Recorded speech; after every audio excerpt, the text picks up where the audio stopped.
Paimon feels like a whole new Paimon after those 2 days in the hot springs. The Abyss kind of threw a wrench in our relaxation, though. Still, spending time here really has felt like a vacation. The Kaholosaurs are so nice and so fun to play with. Their bellies are super bouncy. Oh, and Atea's snacks were so delicious. She gave Paimon some for the road just this morning, actually. Yelling at some kids who got caught throwing stones in the hot springs, so not much has changed since we first met her. Hey, you guys. Sleep well last night? Yep, this area is so nice. Glad you like it. I was thinking of taking you guys out to do some sea fishing. Later tonight, we can eat whatever we catch. Fresh fish is absolutely delicious right off the grill. Hey, Mualani! Yeah? What do you need? The team sent out to fight in the Night Warden Wars has returned. And Kachina? Is she back as well? Kachina fell in battle. But don't worry, the team was victorious, so the Rite of Resurrection will be held in the stadium soon.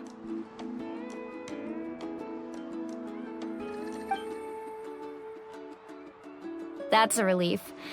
The Abyss is cunning, and it was her first time. Mistakes are bound to happen. Exactly. She deserves to hold her head up high. All right, thanks for letting me know. We'll head out in a bit. Jeez, she sounded a little anxious there. Had me thinking it was bad news for a moment. Mualani, you said the Abyss was cunning just now, but it seems like the Abyss just wants to destroy everything. Like, think about all those monsters that attacked your tribe. If there really was some sort of cunning plan, wouldn't it make more sense to send them to attack Kachina and her small team? Not that Paimon wants them to be in any more danger, it's just... Relax, I get it. The Abyss is difficult to understand, that's for sure. At a glance, it certainly seems like the only goal is total destruction. The Abyss isn't a living entity after all, so what capacity for logic or planning could it possibly possess? But through our long history of fighting the Abyss, we've realized things aren't quite so simple. 500 years ago, the Abyss invaded Teyvat. You know about that, right? That's right. Conria suffered greatly during that time. But so did every other nation in Teyvat.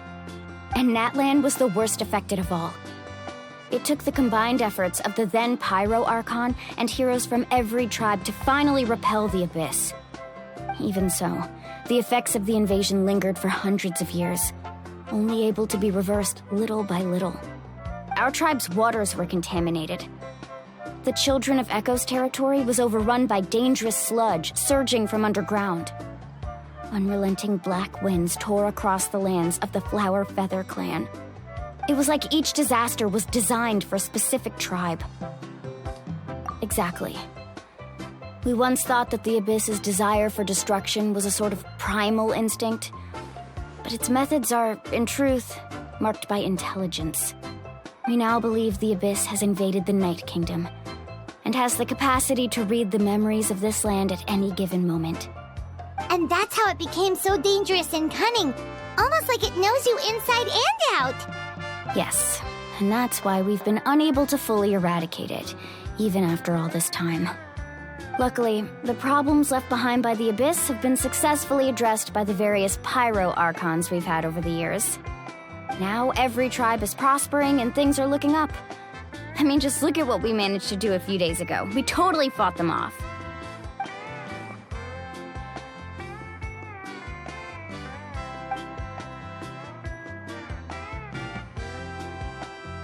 You must have had to sacrifice a lot to get to this point.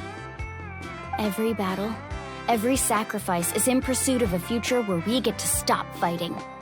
Responsibility, duty, unavoidable burden. Everyone in Natlan views the war differently. But I believe we will be rid of the Abyss one day, and the efforts of all who fought against them will become a story for the ages. To think that my name could survive in ballads passed down to future generations, it's kind of romantic. Everyone has something that drives them forward, you know? We have to. Not only for ourselves, but for our future. Anyway, let's head to the stadium. Our fishing trip can wait until Kachina's back with us. The sea's not going anywhere.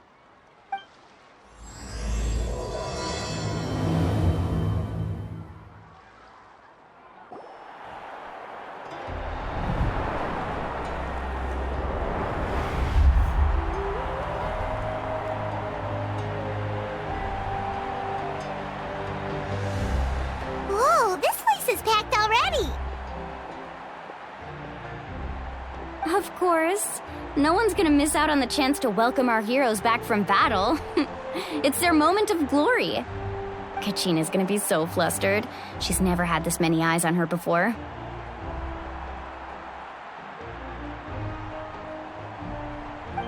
Yeah, she doesn't seem like the kind of person who likes being the center of attention. Looks like I'm just in time. Kinich, you're here! Yeah, a commission ran longer than expected, but I made it. I heard about the incident with your tribe, Mualani. Is everyone all right? Yeah, it's all taken care of. Our new friend here's got some tricks up his sleeve, by the way. He's just as strong as Kachina made him out to be. Hey, look! Is it about to start? That's right. Someone will come out and recite a eulogy, and then we'll sing the Ode of Resurrection together. Come on, let's find a spot with a good view. When the singing starts, just follow my lead and you'll be fine. Let's go somewhere higher up so Kachina can spot us.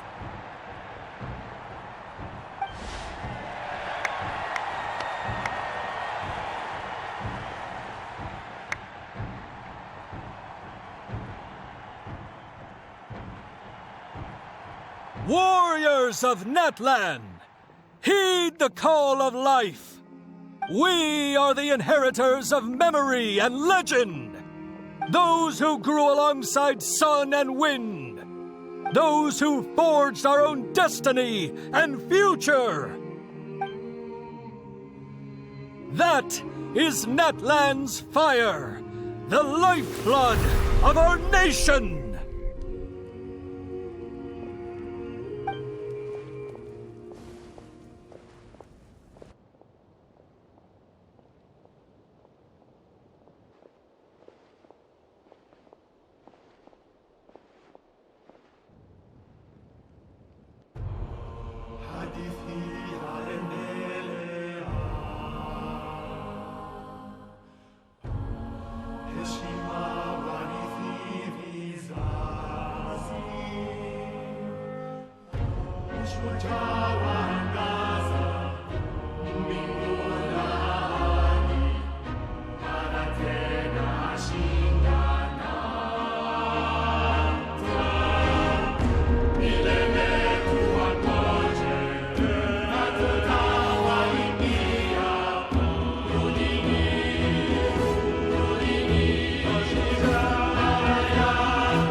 I could not find Kachina within the Night Kingdom, or locate her ancient name.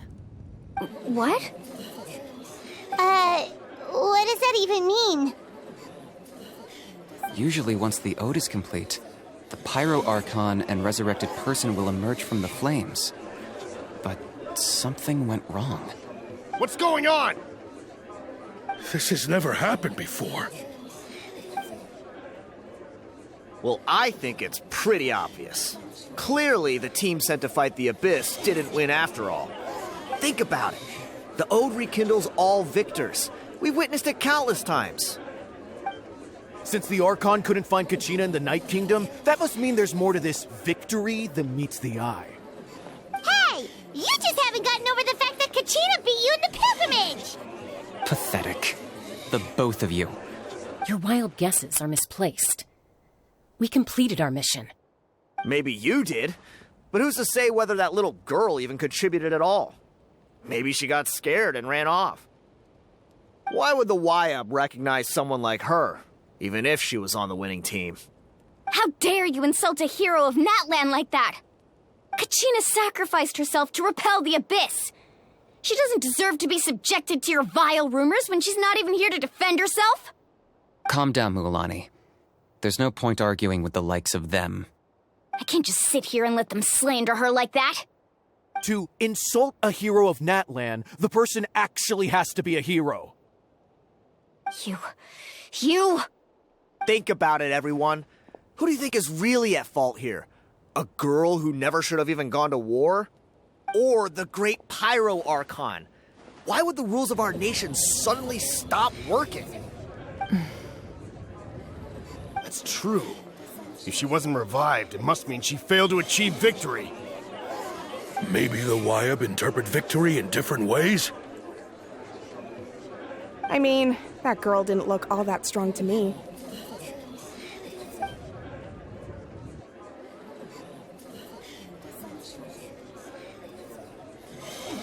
Kachina wouldn't have run! That's not like her at all! No, she's been waiting for this moment for too long. No matter how daunting the situation, no matter how scared she might feel, she's always the first person to stand up and face it head on. We don't even know what happened, so don't you dare try to use this as an excuse to vent your anger or slander her reputation. Fine. We'll find out what happens soon enough. Then, we'll see who truly deserves glory. That's enough. There is no doubt about today's victory, or Kachina's part in it. She is a hero worthy of our admiration and celebration. However, the failure of today's ceremony is undeniable. Kachina has not been rekindled, and I offer you all my deepest apologies as I continue to investigate this matter. To prevent further casualties, I have decided to suspend the pilgrimage until this matter is resolved. What? No one is all-knowing. No one is infallible, not even myself. But doubt is a means by which we seek the truth, not a weapon we wield against others. I didn't mean it that way, Archon. If there are things you wish to clarify, then ask me directly. Doubt my answer if you wish. But now's your chance. You have concerns? State them. No, of course not. Even though I have said nothing to change your mind, then it would seem the truth never mattered to you at all. That guy doesn't even have the courage to answer the Pyro Archon's question. So much for all that glory talk earlier. I have a question, Archon. My friend Kachina. Do you have any idea where she is? It's extremely important to me. I know you said you were investigating the situation, but I'm sorry, that's not enough. I've already shared everything I know. If you want to learn the truth and rescue your friend sooner, you should join the investigation. So, what do you say? Of course I'll join. In that case, come see me in the speaker's chamber. We should join them. Oh, and if it's not too much trouble, could you drop by as well, Traveler? I'd like to have a chat. Rest assured, everyone, I'll keep the tribal chiefs informed on the progress of the investigation. Once again, I apologize for the outcome of this ceremony. If there are no further questions, let's part for now. Did she just ask us to come along? I believe she did. Let's go. I'd like to know what's going on myself.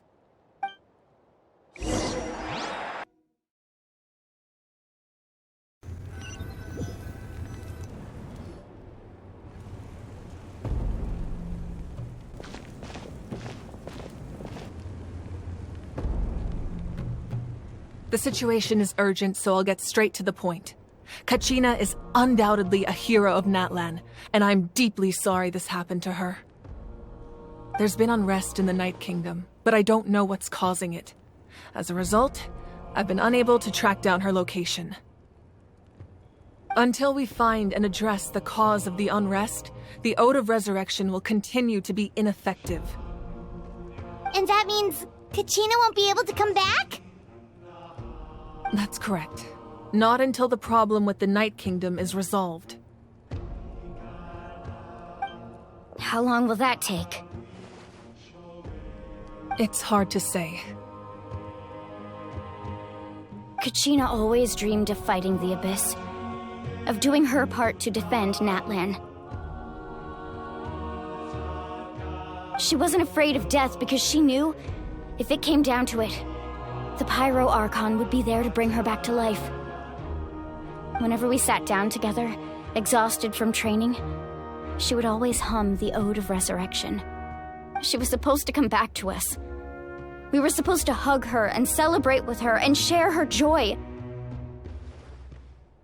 We supported her every step of the way, but what are we supposed to do now? Sit peacefully and wait for her return? Lose ourselves in grief over her death? Tell me, are we her friends? Or her murderers? That's not fair, Mualani. It's all right. I understand your rage and your grief. Kachina's life means a great deal to me, Mualani. Believe me, I want to bring her back as soon as possible. I would give you that peace of mind if I could. But please, hear what I have to say so I can at least give you a broader picture of the issue we are now facing. Considering the recent attack on your tribe, I believe the Abyss has found a new means of undermining the rules of our nation. You mean... The Sacred Flame. The foundation of our resistance against the Abyss. If we continue to hold the pilgrimage and send teams to fight the Abyss, there will likely be more casualties. But if we stop altogether, the Sacred Flame will only grow weaker. The Abyss will scale up their attacks, and the tragedy we saw with the people of the Springs will only be the first of many. If we compare the two choices, the former seems to be the lesser of two evils. Sorry, I know that may sound harsh, but I bear the name Malipo. Weighing the costs is my duty. The raw truth can be cruel. But we need to understand it if we want to approach this rationally. But what would you say, Mualani? This is personal for you. And unlike Kanich, I dare say it's not a simple case of weighing up which course of action is less painful, is it? No. I can't choose between them, and I don't want to. Saying that one is preferable over the other is disrespectful to the people who suffered. You're saying it doesn't matter whether I suspend the pilgrimage. The consequences will be equally painful. Yes. What happened to Kachina breaks my heart. But I couldn't bring myself to sacrifice other people for her sake. And that is the crux of the problem. It's not simply a matter of choosing the lesser of two evils. Either way, there will be people who suffer. And the end result will be the same. Belief in the pilgrimage will waver. Once doubt has crept in, the people will no longer unite in battle against the Abyss. And that is exactly what the Abyss wants. Their ultimate goal isn't to break the rules that make the Ode of Resurrection work. It's to destroy the people's faith in them. To prevent what happened to Kachina from happening to anyone else, we need to suspend the pilgrimage. So that is my current plan. And in the meantime, I've made efforts to strengthen each tribe's defenses. Then, we have to find another way of strengthening the Sacred Flame to keep the Abyss at bay. This won't be easy. I'll need time to figure out the best approach. I understand your anger, Mualani, but I hope that provided some clarity at least. Wow.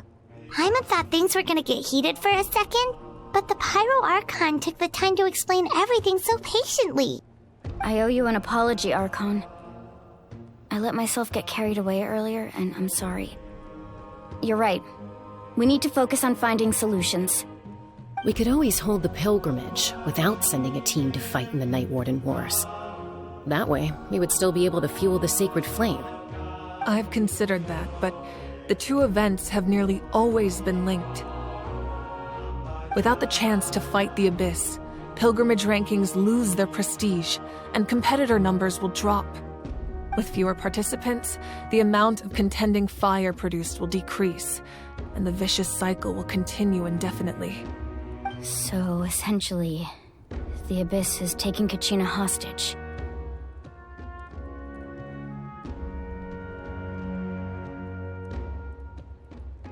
You've learned about the concept of ley lines during your travels, yes? The Night Kingdom is something similar. Staying there for a short period of time shouldn't have an effect on the person. But with the Abyss in the picture, it's a different story. Your sense of self will be devoured until eventually you become one with the sea of souls. Imagine pouring a cup of water into a rushing river. You can try to scoop up another cup, but there's no chance it will be the same water you had before. I won't sugarcoat it. That is the danger Kachina is currently facing. Just like you said, Archon. Both of these problems need to be addressed. You can focus all your efforts on dealing with the Sacred Flame. I will go search for Kachina.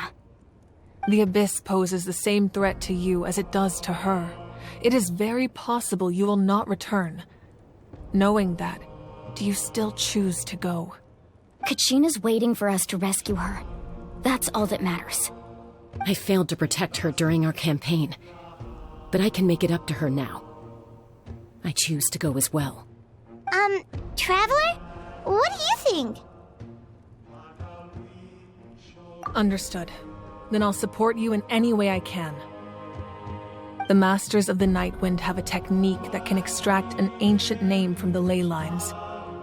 If we can find Kachina's ancient name, I can use the link between them to pinpoint her position within the Night Kingdom. Then comes the hard part. You need to visit the Night Kingdom in person and rescue her. But isn't the Night Kingdom a land of souls? Can we even go there? Under normal circumstances, only the consciousness can enter. But there is a way to go there in person. However, know that the Night Kingdom will attempt to repel you, and the Abyss certainly won't leave you be. That's fine by me. Same here. Fighting the Abyss is nothing new for me. So, Paimon's the only one who's scared? Well, if you're going, Traveler, Paimon's going too. Citlali of the Masters of the Nightwind once created an artifact that can be used to communicate with the Wyab. We call it the Spirit Speaker Stone. It was originally used as a ceremonial artifact wielded by the tribal chiefs, but that spiritual quality also means it can be used to search for an ancient name. That was the artifact I delivered to the Scions of the Canopy a few days ago. Didn't think I'd be hearing about it again so soon. Thank you so much for your help, everyone. Your thanks are unnecessary. I will offer you whatever aid I can, but your fellowship and courage are what will truly decide the success of this operation. Besides, you're the ones helping me. I can only focus on one thing at a time, after all. Traveler, I certainly didn't expect our first conversation to be so serious. I've heard all about your accomplishments. Ever since you arrived, I've been hoping to meet you and offer you Natlan's highest level of hospitality. Why? Why? Is that not what happened in the other nations you visited? Yeah, things were pretty complicated at the start. And, in the middle. But our reputation's solid nowadays. That's more like it. After all, I've heard you're someone who transcends fate. Perhaps even more than you can imagine. But we can talk about that some other time. Ideally, this would be the perfect night for a drink and some musical ambiance. But there are important things to be done. Oh, I almost forgot. Atea was wounded in the fight against the Abyss. She wanted us to give this to you. It embodies fond memories and my strength of will. That's what she asked us to tell you. She said you'd know what that means. I didn't think this day would come so soon. The flames of her life force. I can feel them flowing within the talisman. If things were different, the two of us could have enjoyed the hot springs together while she gave this to me in person. We're supposed to be hot spring buddies after all. But don't worry. This talisman means a great deal to me. I'll take good care of it, and once this is all over, I'll pay Atea a visit.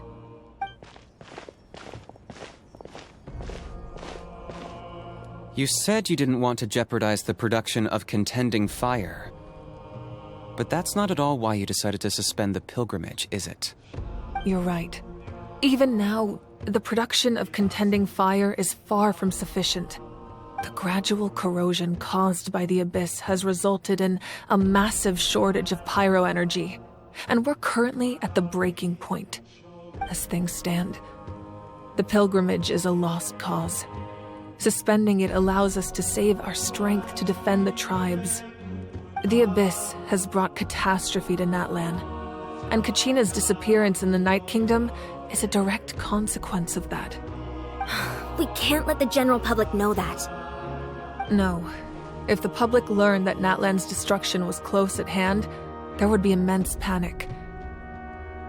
But if I said nothing at all, they would have continued to question the integrity of Natlan's heroes. Another simple choice. The latter was clearly the better solution.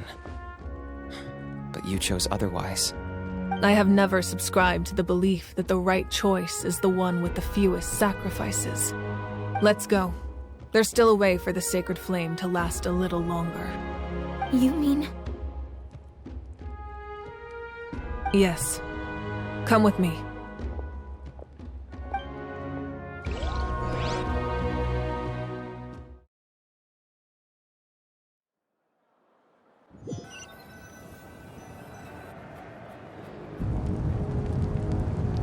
The sacred flame must never go out. Not only does it strike fear in the Abyss, but it's also the pillar of Natlan's stability. So until our heroes are ready, I will sacrifice my power to keep it burning. But that can only last so long. I think we should focus on the remaining ancient name-bearers. Don't let desperation cloud your judgment. Those chosen by the Wayab have already embarked on their destined path. It is for them to decide how that journey ends, not us. All we can do is support them. Even so, for you to make this sacrifice, it's not right. If not me, then who? No other is capable of sustaining the sacred flame. I possess great strength, but I'm not above my people. This is part of my duty.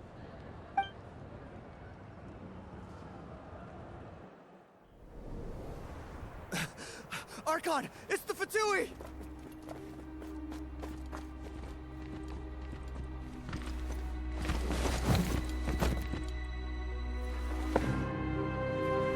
The Archon of Natlan. A force to be reckoned with.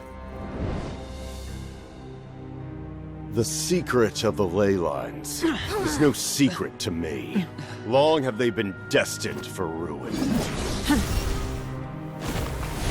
And since the oath made 5 centuries ago remains unfulfilled, what use is the Gnosis in your hands? I don't know what you mean. But it sounds like this is about more than the Tsaritsa. In times of crisis, someone must pick up the mantle of salvation. Your plan has reached an impasse, and now it falls to me to create new rules for Natlan. But before the dawn of a new age, the old must be destroyed.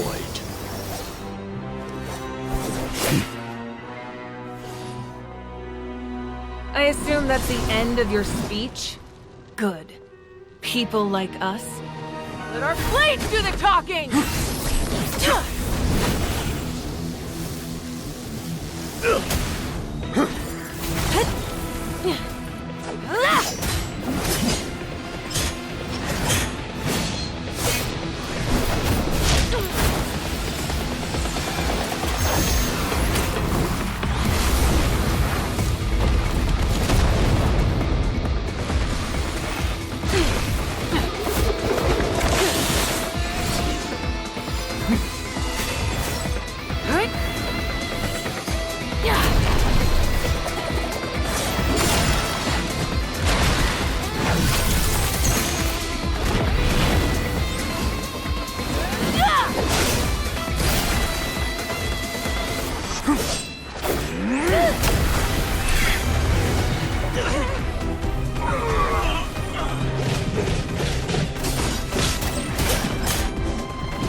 Masters of the Night Wind. Send word. The captain and his followers must be apprehended.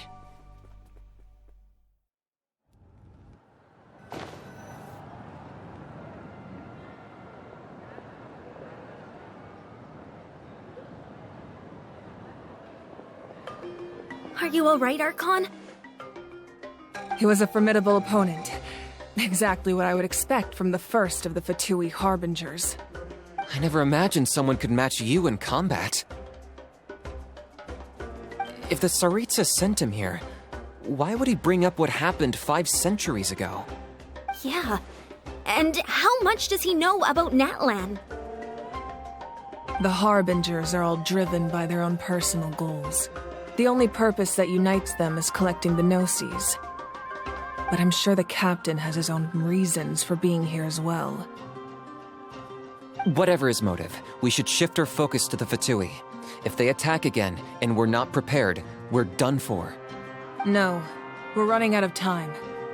The wound I inflicted should hold him back and weaken him for the time being.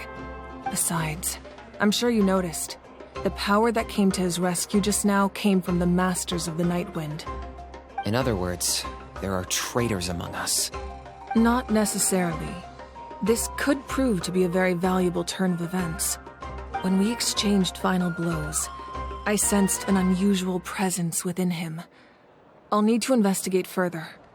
Kenichi, go to the Masters of the Night Wind and look into who could have aided the captain. Speak to Citlali. She should know. Of course, I'll head out right now. Do you still intend to... Yes, but fear not.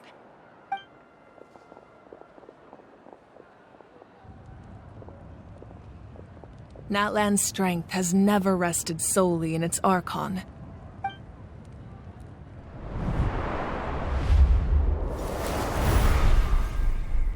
Together we foresaw the only path that leads to our nation's future. We must trust in that vision now.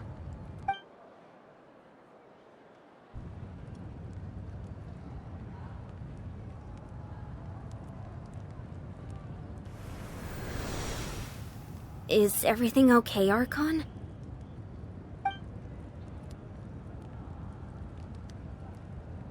Completely fine. Just lamenting the fact that I never got a picture when I could still turn my hair into flames. Too late now.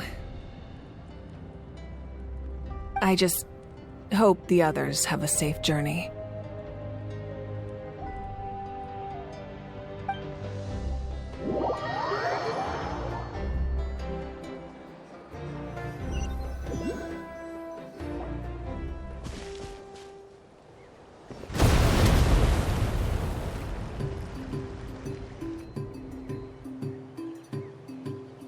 What's happening at the stadium? Did something explode? It feels like the Archon unleashed her power. She must be fighting a formidable opponent. Should we go back and check what's going on? Have faith in the Archon. She wouldn't lose in a one-on-one confrontation. Once we find Kachina's ancient name, we'll head right back. Okay, let's just keep climbing. Emon really hopes nothing goes wrong.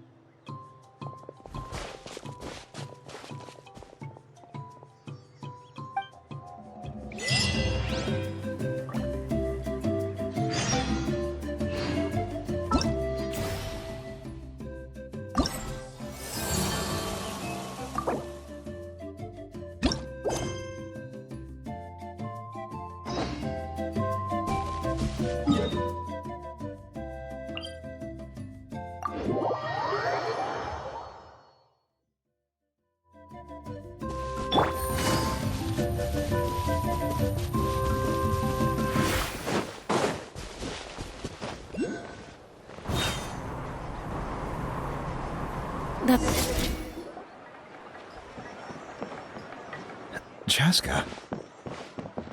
Nice to see you again, Wyna. I'm afraid we don't have time for pleasantries, so I'll get right to it. We're here for the Spirit Speaker Stone. Whoa, hold on a second. At least tell me why you need it first. My friend Kachina is trapped within the Night Kingdom. We need the stone to find her ancient name and rescue her. Rescue her? From the Night Kingdom? That's right. I'm sorry, but someone needs to tell you what you don't want to hear. Going there, a mature warrior would never make such a foolish decision.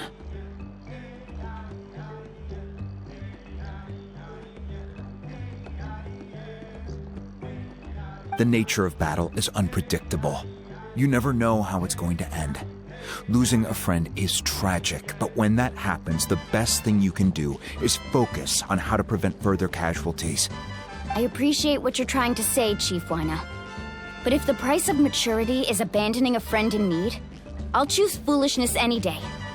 If Kachina's still holding on, then so will I. I thought you might say that. Is something wrong, Wyna? This doesn't seem like you. Life isn't complete without taking risks. That's always been your mantra. It's nothing. The Night Kingdom is a dangerous place. Can't blame me for checking if you were up to the task. If you're that determined, far be it from me to stop you. Here's the stone. Keep it safe, okay? It's not like we have a spare. Thank you. Seems like you two go way back. But aren't you from the Flower Feather Clan, Chaska? Oh, Chaska's a peacekeeper, so she's famous throughout the tribes. She's always the one people call to resolve conflicts, so we slowly got to know each other that way. Her younger sister Quichi's always hanging around our tribe, too. She's helped us out a lot in the past. Oh, you have a younger sister? Yes, I'll introduce you to her sometime. But let's get back to business. Wyna, how do we use the stone? As you probably know, your intended destination is completely different from the real world. The Night Kingdom is like a river flowing with concepts, and the ancient name you seek is like a tiny fish swimming downstream. In that sense, the stone is like a fishing boat drifting down the river, but the boat alone isn't enough. You need a fisherman experienced enough to steer it in the right direction. We couldn't do that ourselves? With a little practice, I'm sure you could. You have the strength and the talent. If you want to make sure this works, though, I could recommend someone to you. Who? Vichama, a legendary warrior and scout from our tribe. He's got a keen eye and a well-honed intuition. Even his ancient name means to seek. If you're fishing for a name, you're gonna want him on the boat. Vichama? Why does that name sound familiar? He's one of Auntie Atea's hot spring buddies. I've heard stories about him. Where can we find him? Ever since Malco passed, he spends most of his time gazing out at the scenery from the cliff tops. Follow the path that way, and I'm sure you'll find him. Thank you. We'll go look for him there. Good luck. I hope everything goes well.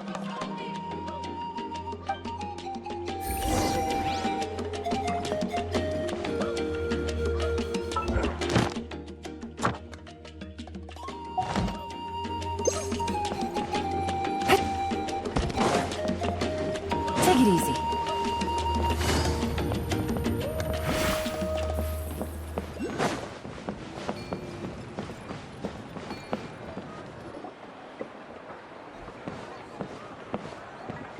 Someone admiring the scenery from the cliff tops. Ah! That must be him! Hello there, are you Vichama? That's me. Did you need something?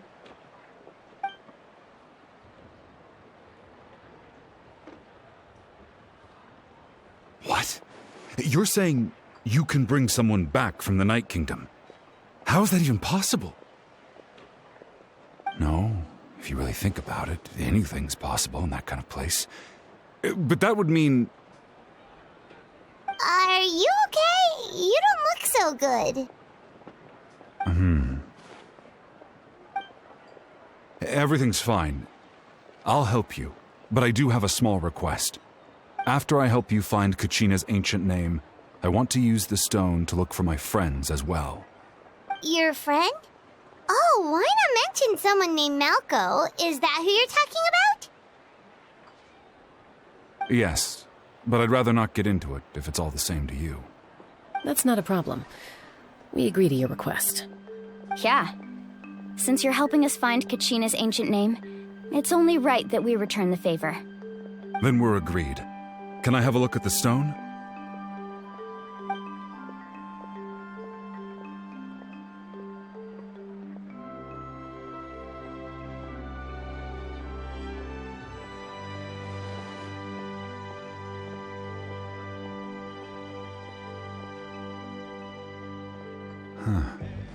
I see.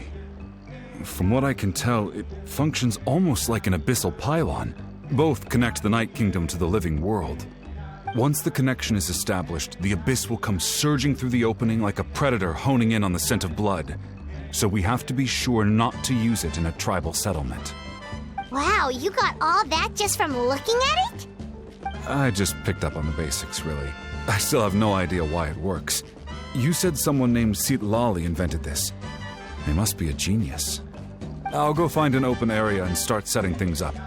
In the meantime, I need you to get 2 things for me. We'll go right away. What do you need? First, I'll need some hook ropes. Pretty much every store around here carries them, so no need to go anywhere special. Oh, and I need to build a net out of them, so make sure you get a good amount. Wait, are you saying you're going to use a real net to catch Kachina's ancient name? How does that work when one's tangible and one's not? By creating something tangible in our world, like a net, we can create a connection to a corresponding concept in the Night Kingdom. Basically, I'm going to use the concept of a net to catch something equally intangible, an ancient name. Oh, I see. What about the second thing you needed? Right. I need 2 chunks of obsidian. Once we bring the ancient names into our world, we'll need a place to store them.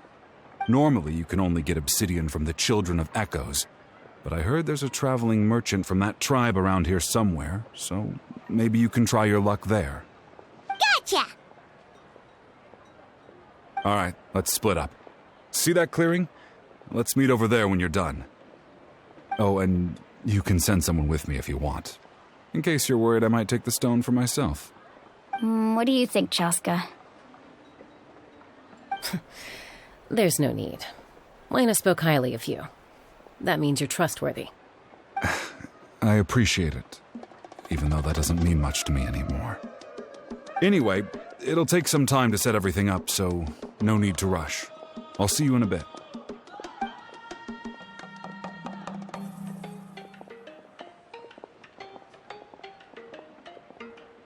What an odd guy. He seems so defeated, but also really invested in the stone at the same time. I don't have any more insight than you, Paimon. Let's just focus on the preparations for now. Hang on, Kachina. We're coming for you.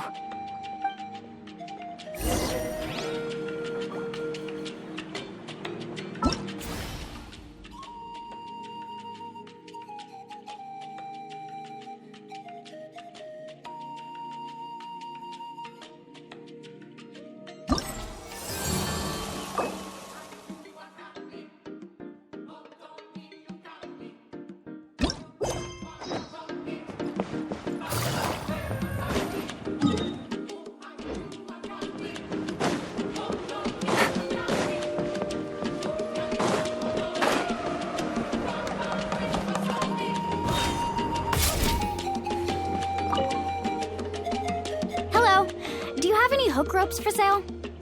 Hook ropes? As in rock climbing equipment? Yes.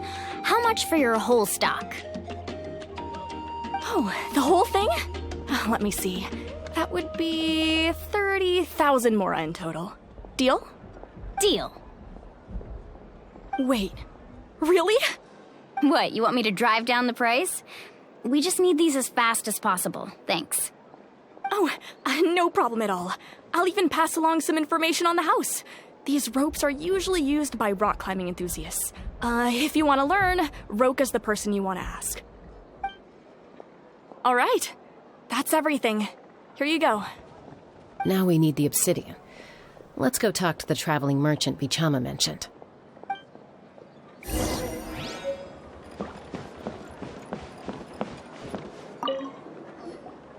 Excuse me, do you sell obsidian? Why, yes. I've got a chunk for sale right over there. Perfect. Is that the only one, though? We actually need two.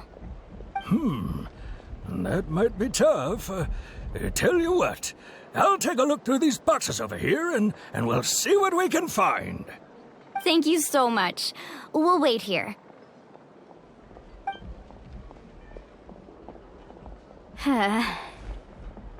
Relax. Everything's going according to plan. I know, it's just... I could tell Vichama feels the same way about his friend that I do about Kachina. I hope this chunk of obsidian isn't the only one. Kachina always carries all sorts of shiny stones with her. If I was the one trapped in the Night Kingdom, she'd have a whole pile of obsidian ready in a heartbeat. Well, would you look at that? I did bring an extra. Here you go, young lady. How does it look? Perfect! Thank you. How much do I owe you? If you hadn't shown up, these stones would have just sat here collecting dust. I'll take 3,000 mora for both. Here you go. By the way, I heard you mention Vichama just now. You running an errand for him, then? How's he doing? Malco's been gone for 5 years now. It's about time he started to move forward. Do you know what happened between them? I heard about it in passing while I was out drinking one night, but I don't know all the details. Vichama and Malco grew up together, and even made a name for themselves together. Malco was an amazing fighter, capable of knocking out multiple opponents in a single hit, while Vichama excelled at scouting and analyzing the battlefield. The two made an excellent team, and managed to beat back the Abyss several times. 5 years ago, they both emerged triumphant in the pilgrimage and were placed on the same team to fight the Abyss. But on the eve of battle, the Abyss launched an attack on their tribe, and Bichama suffered an injury to his leg while attempting to rescue someone. Then what happened? The team agreed that he couldn't fight the Abyss in his condition. Bichama didn't argue. He knew going to the front lines with an injured leg would make him a burden in battle. So they raised the issue with the Pyro Archon, and she agreed to let him stay behind. It's just... Melko and the others ended up facing hordes of abyssal monsters in numbers that far exceeded anyone's expectations. The team made an error in judgment, and they fell to the onslaught. Vichama went into a deep depression after that. He blames himself for everything.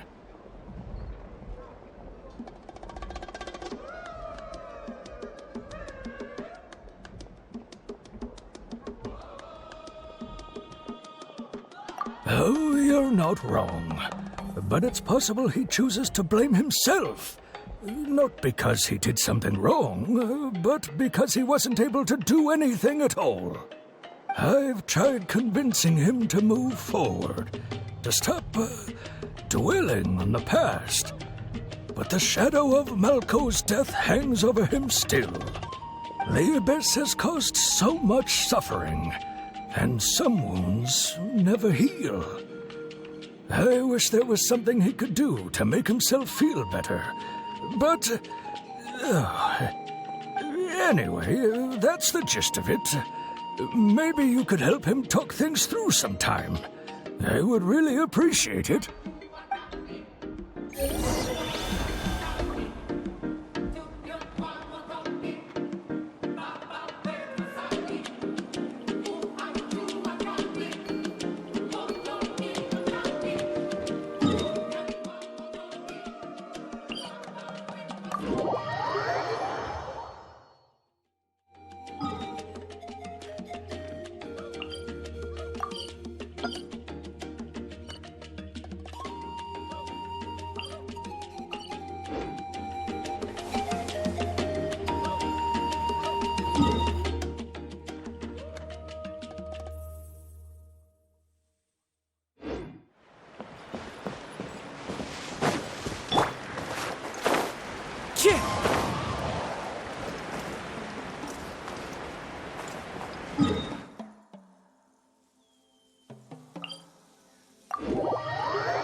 Did you get everything? Yep, it's all here. When do we start? I've made all the necessary adjustments, so we're good to go. As agreed, I'll help you find Kachina's ancient name, and then you return the favor. Go ahead.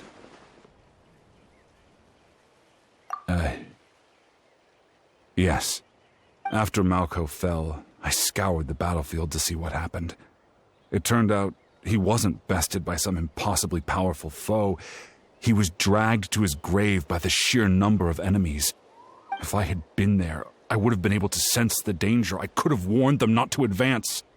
I've always blamed myself for what happened. But when you told me about Kachina, I realized there's a chance Malko might also be alive, fighting for survival in the Night Kingdom. But that happened several years ago, right? The Pyro Archon said all life within the Night Kingdom eventually becomes one with the Sea of Souls. There might not be much hope, but I still have to try. Malko and I promised each other, even if we never managed to root out the Abyss for good, we would fight together until the end. Alright, let's get to it. I'll start searching for the conceptualized version of Kachina's ancient name. If you see any fragments scattered around the area, please collect them.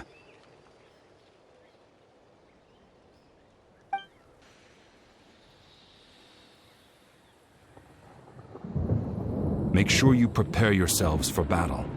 As I said, the stone will link the mortal realm to the Night Kingdom. The Abyss will likely emerge in response. Look at that golden thing. It must be one of those fragments Vichama mentioned. Let's get closer.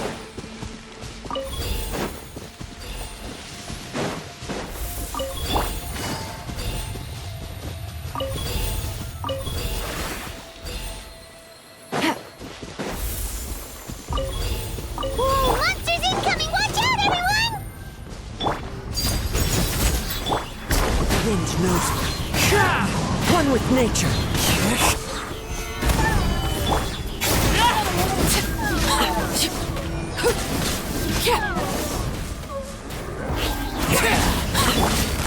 Quietly now. Things are about to get dicey. Into the wind. Overruled.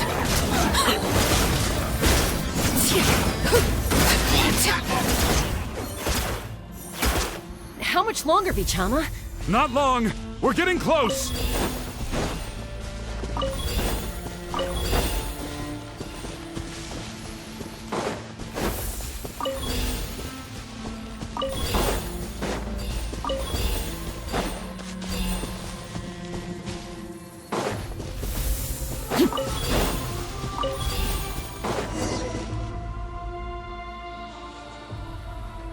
Vichama!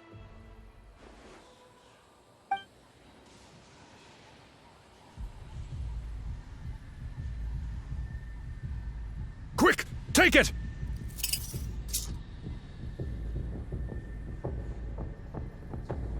I found Kachina's ancient name. Hang in there, Malko. Just a little longer. Something's not right. The power of the Abyss is getting stronger.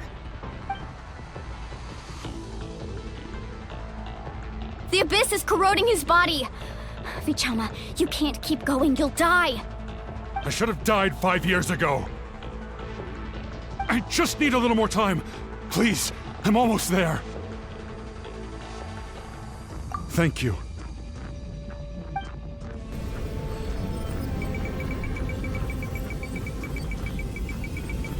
Whoa, watch out! The power of the Abyss is strong.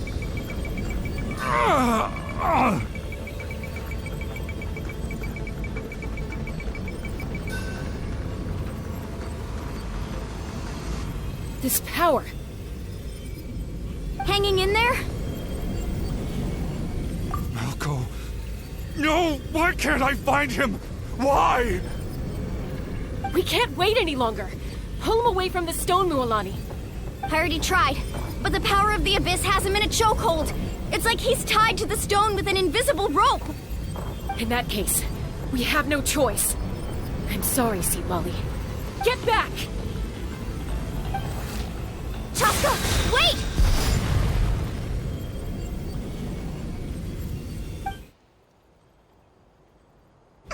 Ouch! What happened just now? It looked like the Spirit Speaker's stone was... The stone's power was spiraling out of control. The only way to stop it was to destroy it. You were all caught in the shockwave of the explosion. You might feel dizzy for a while, but that's normal. Give us a heads up next time, will you? You're lucky we managed to dodge it in time. I thought I said to get back. Yeah, barely a second before you made it go poof. Not everyone has your reflexes, Chaska. We were this close to getting dragged into the explosion. Okay, I'll be more careful next time. At least Kachina's ancient name is still in one piece. Wait, where's Vichama? Vichama! Vichama! I couldn't find Malko's ancient name. It must be completely gone by now. Once your ancient name disappears, there's no coming back. From the very beginning, I knew there was a slim chance, but still. And now...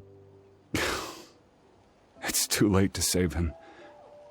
From the minute he left that day, it was already too late. Vichama. I'm sure he's heard enough condolences over the years. Let's just give him some space. Huh? What's that in your hands, Vichama? It looks like something's glowing! Huh? This is...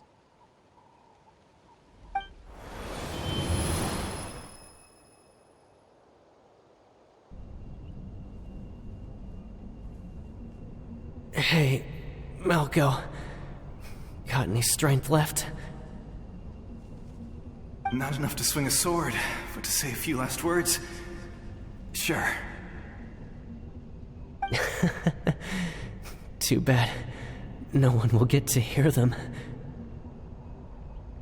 I never thought I'd actually die on this mission. Not that I'm afraid to die. It's just... hard. Thinking about my mom's face when she hears the news. Guess I have something to be thankful for then. My parents died a long time ago. They won't have to mourn me.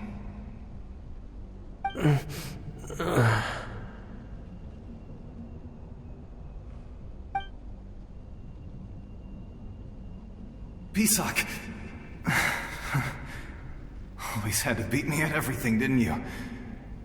Right to the end, you were never one for goodbyes. Maybe you're right. Maybe no one will get to hear our last words. But just in case... Vichama, I'm so glad you didn't come with us. Don't be sad. Just keep on living. For the both of us.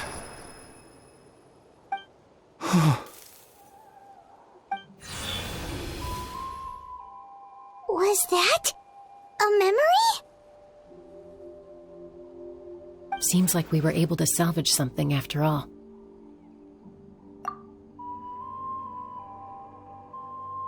Of course.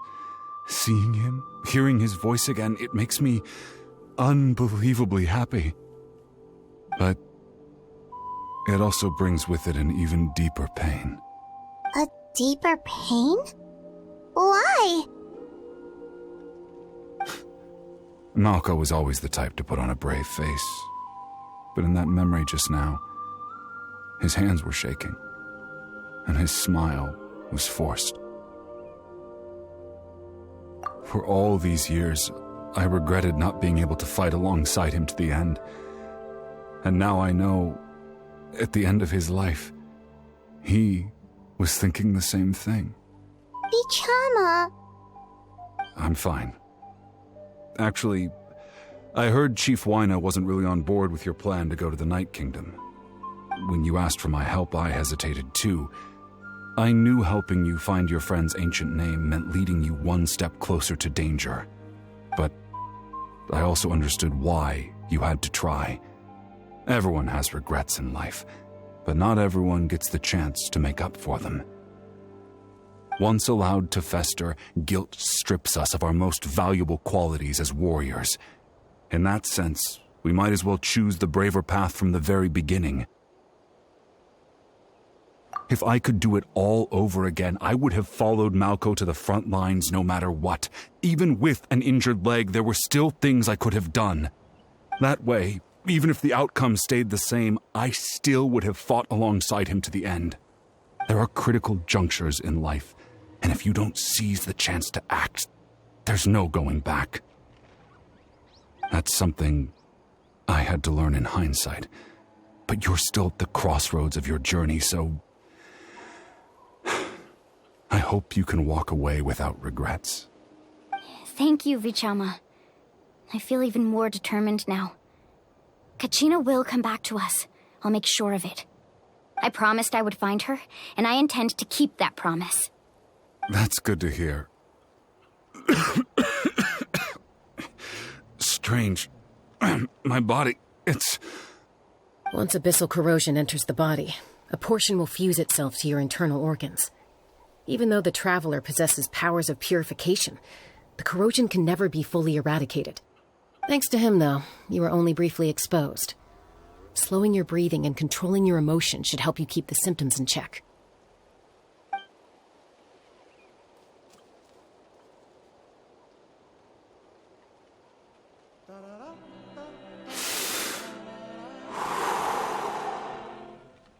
Oh, that does make me feel better.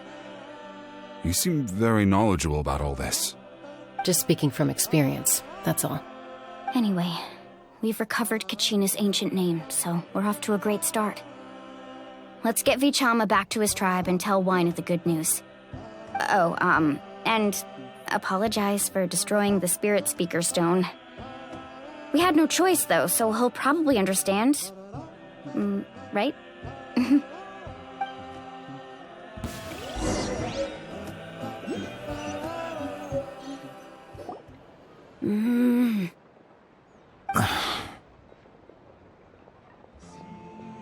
Koichi, are you really gonna just stand there like that? I don't know what you want from me. I think you know exactly what I'm trying to say, Uncle Wina. I can hear it in your voice. Honestly, it's just one thing after another with you two. They're back. Koichi? What are you doing here? Don't play dumb with your own sister. You know exactly why I'm here. My apologies, everyone. I just need to borrow Chaska for a few minutes. You come with me.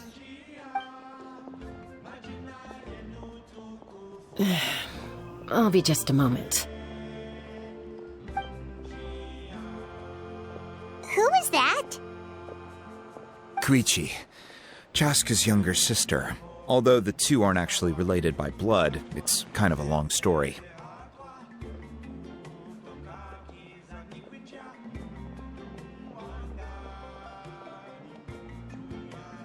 It's not really my story to tell, but I guess it's not a secret. You see, Chaska was actually raised by cuckoo sores. She was afflicted with a rare disease when she was a child, and abandoned in the wild as a result. The Abyss found her out there, all on her own, and tried to devour her. But in the end, all that did was trigger her will to live. That strength of will pushed her to survive. But it also planted a seed of conflict within her. Eventually, she was adopted by the cuckoo sores. Wherever they went, she followed, getting into fights right and left. For some reason, Paimon can totally imagine that. Well, when Chaska finally returned to human society, it was Koichi's parents who adopted her. At the time, Chaska still had a habit of getting into fights, so Koichi was always taking her around, apologizing to everyone. Ah, I remember those days. One of those fights was definitely with me. But, you know, kids. You're fighting one minute and your friends the next. Eventually, she found a way to rein in that desire to fight. And now she's who people call to resolve conflicts. She's known as the Peacemaker. It sounds like she still argues with Koichi, though. Don't siblings usually stop fighting when they get older? That's partly my fault. Koichi asked me to stop Chaska from doing anything dangerous, but you probably know by now, once Chaska makes up her mind, there's no changing it. Oh, I get it. No wonder you tried to talk us out of going to the Night Kingdom. Chaska even said that wasn't like you. I'm all for your adventure. You need to take risks when you're young, because by the time you're my age, you couldn't attempt something like that even if you wanted to. Better try now than live with regrets later. That's what I say. Still, I can understand where Koichi's coming from. In the end, nobody wants to sit back and let a loved one put their life on the line.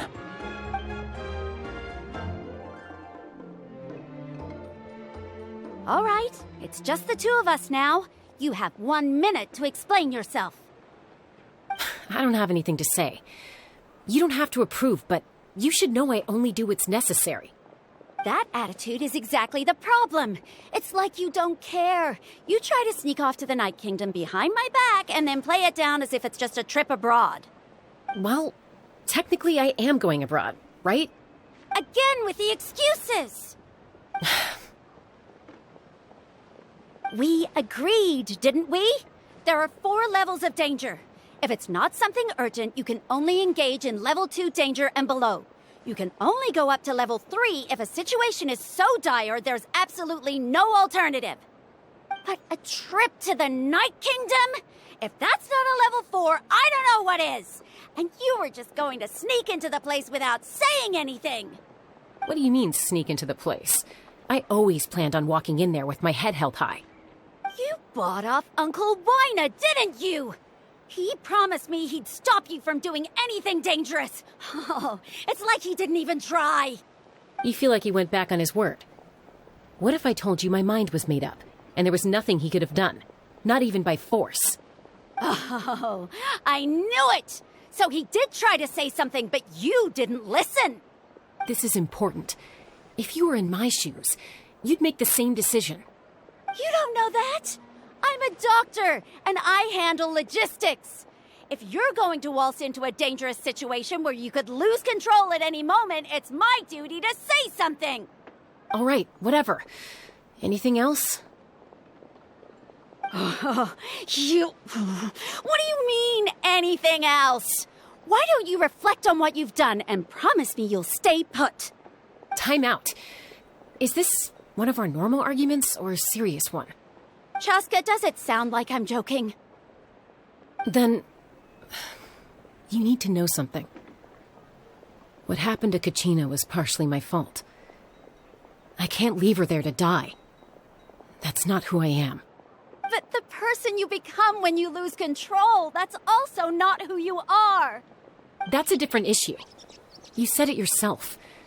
A person is only as good as their morals. If I want to live in Natlan, I need to display qualities that make me worthy of this nation. I've also told you that managing your condition is equally important. Sometimes you have to make sacrifices. All right, let's stop this here. If we keep going, I might actually have to get serious. And I think Wina prefers his roof attached to his house. Is that a threat? That sounds like a threat to me. Koichi! Younger sisters are supposed to listen to their elders.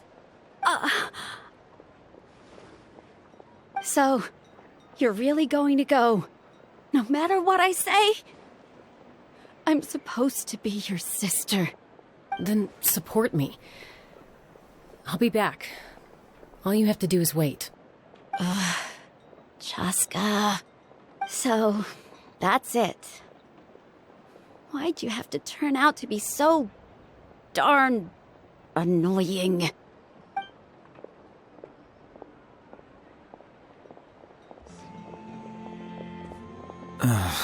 You two are something else. Something you wanted to say? I know you aren't related by blood, but you two sure are similar. Really?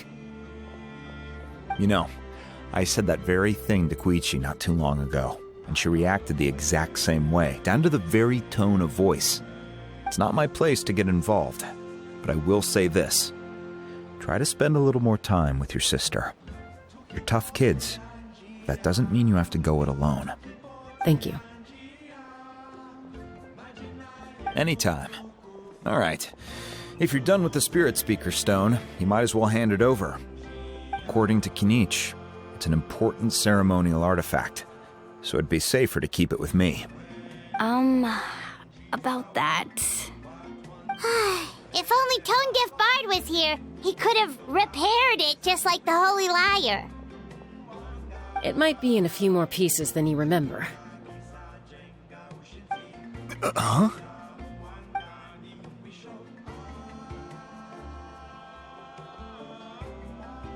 I see. Sounds like it was an urgent situation. If someone's life was on the line, then you had no choice. Still, Citlali's going to be a nightmare to deal with now that you've broken her stuff. I'll explain everything to her later. Stay safe out there in the Night Kingdom, okay? I'll wait here for your safe return.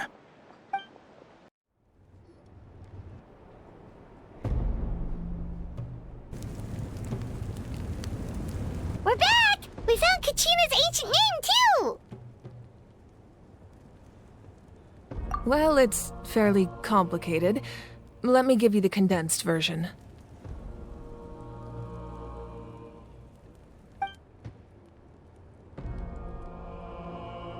The Fatui again? We can't go anywhere without them causing trouble. But what if the Fatui finds out you've lost your power? Won't they try to take advantage of the situation? That's why it has to be our little secret. No one else can know, or we're asking for trouble. Look, I wish I could offer you some sort of consolation, but I won't lie to you. With multiple factions closing in, there's nothing comforting about the situation we're facing. Still, all you need to do is focus on your goal. You can leave the complicated matters to me. I can also step in on the Pyro Archon's behalf. There's a limit to what I can accomplish, but I'll help you however I can. There's no need to be so modest, Yan-san.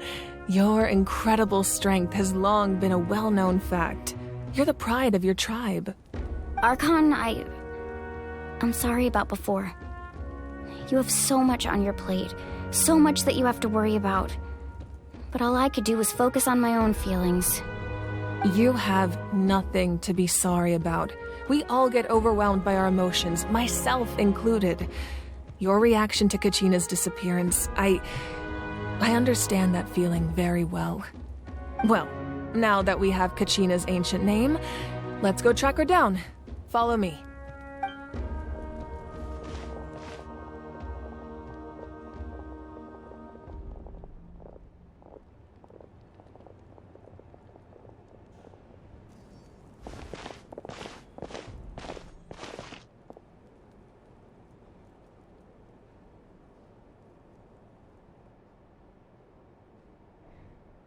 What is this place?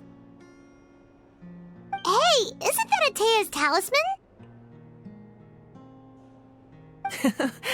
Good eye. This is where I store all the various mementos I've collected. Whoa. I've never seen this place before. There's so many things in here. It looks like there are items from every tribe. Collecting them must have taken a lot of effort. I suppose you could think of it as a hobby of sorts. In Natlan, everyone grows up listening to the stories of heroes, and physical items do a far better job of preserving those stories than our own memory. Now, I still have some preparations to make for the ceremony, so feel free to take a look around in the meantime. If you're curious about an item, I'm more than willing to tell you about its origins. All right, we'll have a look.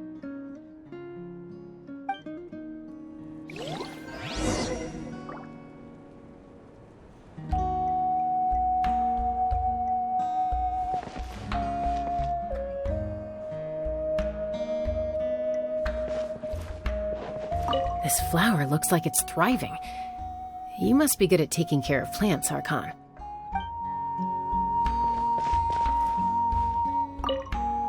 This fishing basket looks familiar.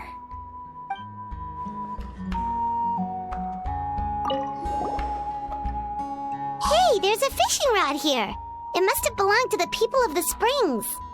That's right. It belongs to a legendary fisherman named Matavaru. I have his entire set of fishing equipment, actually. He and I met in a tavern. He told me about a particular kind of giant fish and his meticulous plan to catch it. In his eyes, I saw a hunger and a strong fighting spirit. To him, the sea was the battlefield upon which he staked his honor. So, did he do it? The next time I saw him, he was covered in scars. It turned out the fish he sought had been corroded by the abyss. He managed to kill the fish, but sustained a serious injury in the process, which meant he could never go deep-sea fishing again. Can a fisherman claim victory if he fails to bring back his catch? That's what he asked me in the end. Well, Paimon thinks he won. That was my answer as well. The experience was far more valuable than the prize itself. In the end, he didn't want his tools to go to waste, so he gave them to me. Wait, that means you also know how to fish. Maybe we can go head-to-head sometime.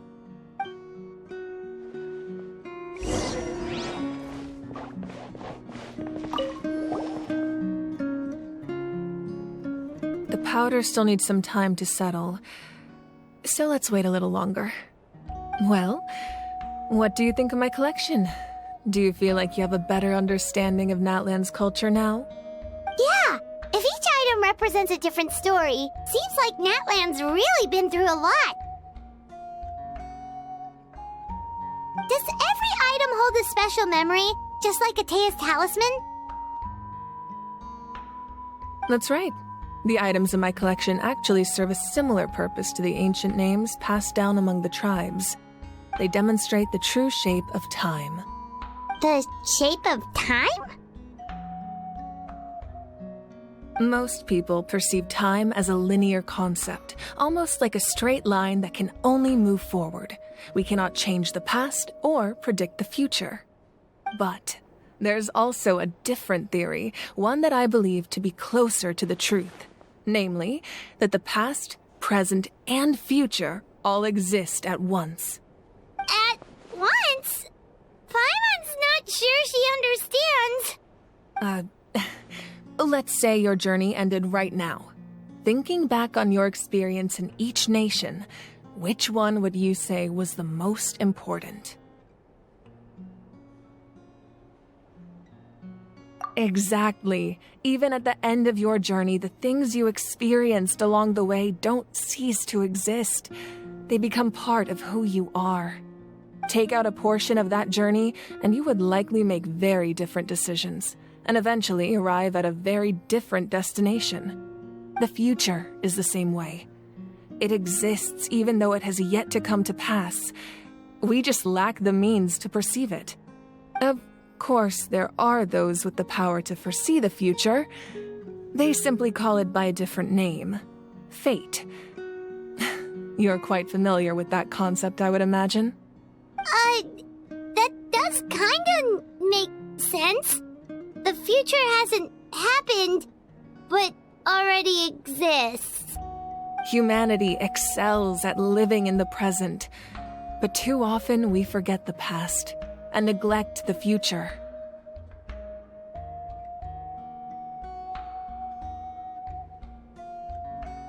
While the pilgrimage and the Night Warden Wars lead us to a better future.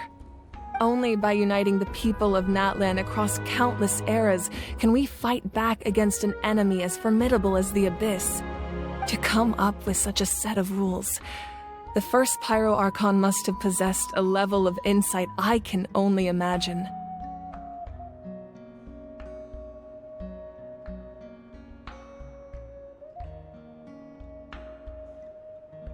That's correct. At first, he was a mortal man with no special power. After he ascended to the divine throne, he used it to borrow power from the heavens and establish the rules of Natlan. Namely, a framework through which ordinary people can ascend to Archonhood. By holding the pilgrimage, we're able to determine the strongest among us. And when that person ascends to the divine throne, their inner flame will awaken. In addition, the sacred flame will grant them significant knowledge and memory of this land. After all, that's how I came to know everything I just told you. So, it all comes down to the power of the divine throne and the rules. Wait, is that a family portrait? Yes, that's my mother, father, younger sister, and the little saurians we raised. I turned a piece of my dad's leather armor into a canvas and commissioned a famous artist to paint our likeness. Your sister is so cute! It looks like the two of you are really close. Paimon was having a hard time thinking of an Archon as an ordinary person, but seeing this portrait, it kind of makes sense now. It really doesn't look like there was anything special about you before. Oh, wait, is Paimon allowed to say that? A little late for that question, don't you think? Sorry! Paimon's so sorry! Paimon's mouth works faster than her brain sometimes! It's all right. I'd never get upset over something like that. No matter what others may say, my past is a precious part of my identity. I'm forever proud of the life I used to lead. Becoming the Archon doesn't mean you sever ties with your family. The position just comes with a lot of responsibilities, so it impacts how often you get to see them. My father made the most delicious stew, so my sister would often bring me a large pot of his cooking, and we would sit on a blanket and eat it together. One time, we didn't close the door securely, and the Saurians who were raising ran into the room and knocked over the entire pot. My sister immediately burst into tears. The two troublemakers were going for the meat, but when they saw my sister's distress, they froze on the spot. I still remember the way they laid there, sulking like a pair of children, even after making such a mess. It was frustrating, but in the end, all I could do was comfort my sister and move on. Wow. Isn't that what being a family is all about? I think about that story a lot, actually. As the Archon, I made a vow to defend this nation, and experiences like that, they remind me exactly what I'm trying to protect. Well, what happened after that? This portrait looks pretty old. Your sister must be all grown up by now, right? I believe she ended up working as an architect and artist. She built many houses and crafted many beautiful works of art. Anyway, that's enough about me. Now that the powder is settled, we can begin. Ian-san, Mulani, Chaska, over here, please. Place the ancient name up there, and then we'll begin.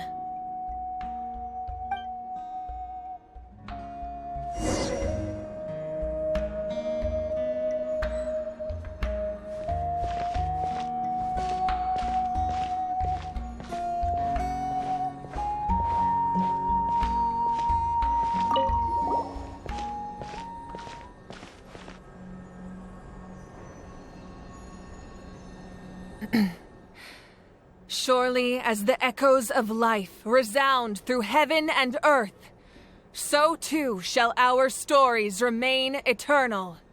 Ancient name, take us to your fated bearer. Allow her to answer our call.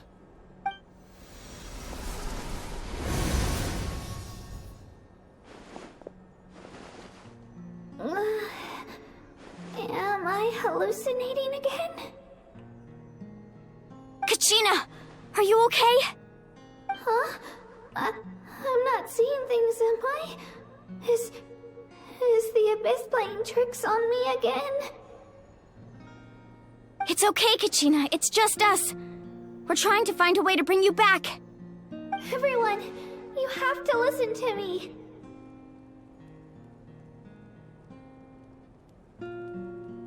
I've been investigating the Night Kingdom this entire time, and I figured out what's wrong. The Wyab is being affected by the Abyss. I was waiting for the Wyab to send me back, but then this really strong monster came in and it almost killed me.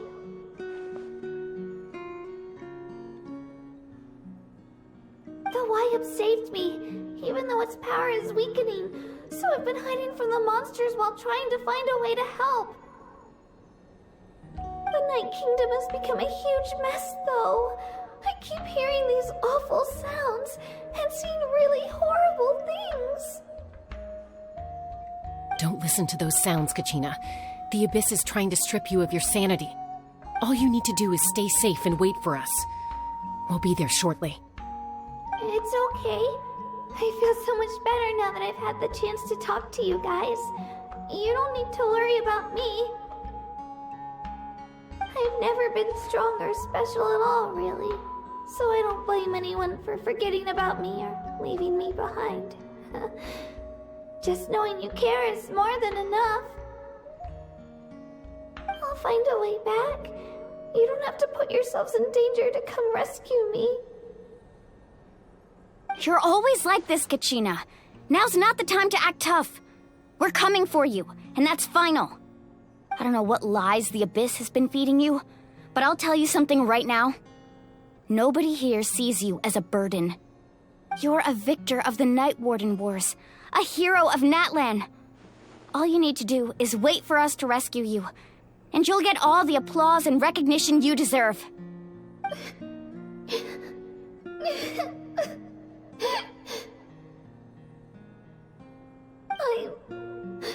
I'm really scared.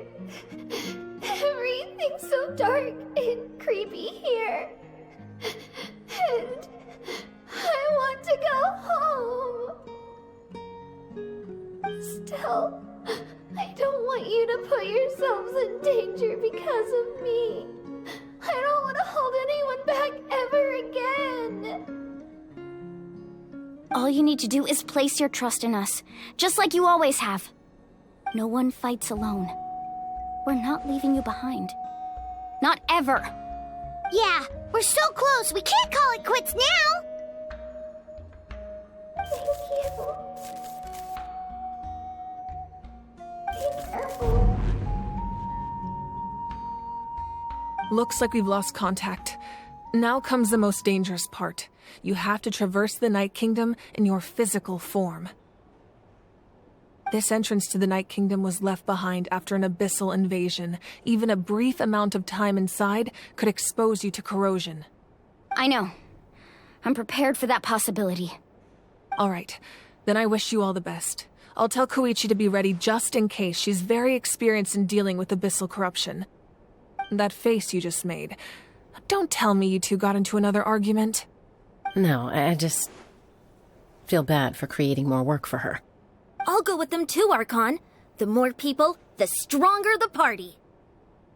Thank you so much for your help, everyone. It really means a lot that you're willing to brave these dangers with me. And there's no time to lose, so let's get going. Now that I've lost my power, I won't be able to provide much practical support. But I can still keep an eye on the situation from here. Eon-san, I know it's unlikely, but if you encounter a situation you can't handle... That won't happen. I hope not.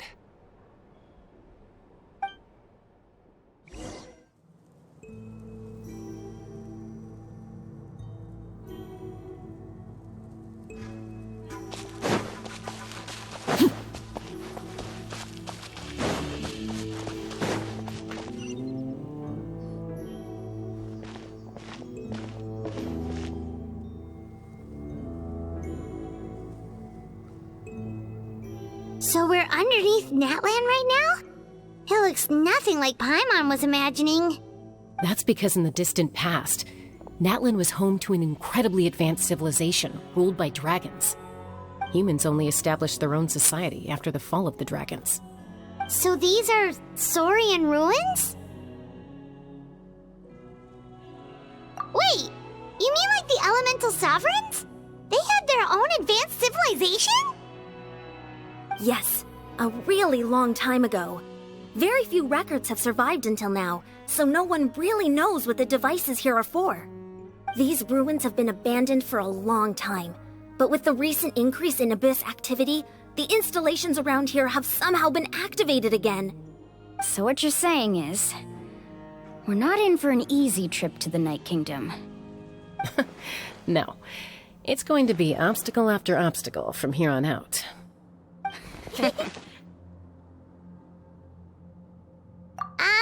Why are you all laughing like that? It's creeping Paimon out. It's the pre-adventure excitement kicking in, right guys? Of course. I'm eager to get started. Then let's go. We won't let anything stand in our way.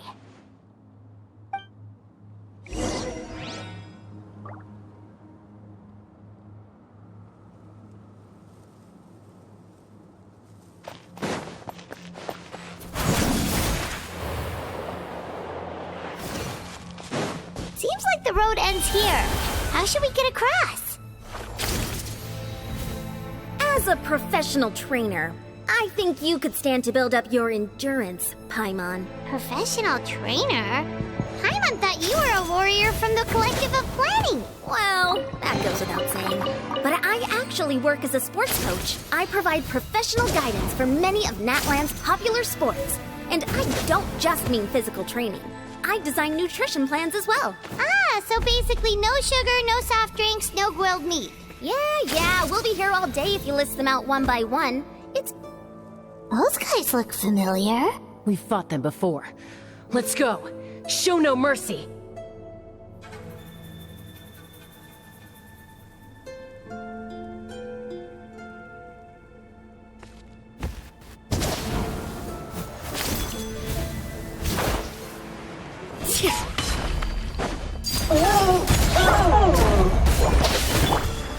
One with nature.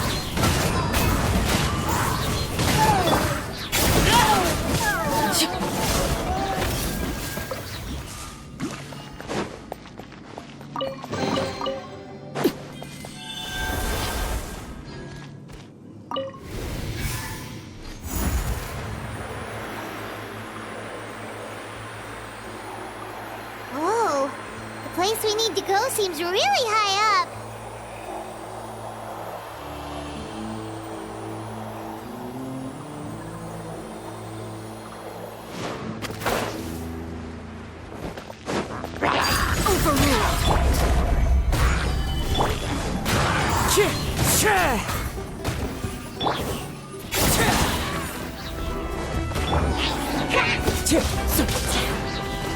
Into the wind.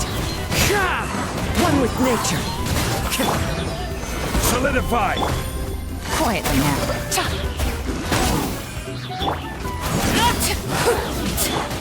Into the wind.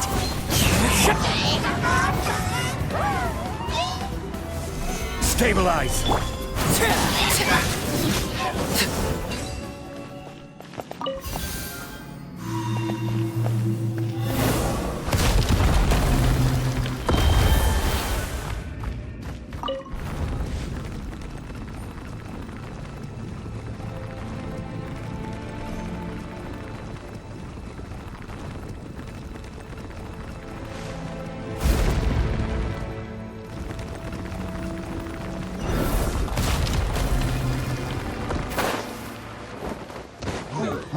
Transfixed. Solidify! The wind knows me. Into the wind.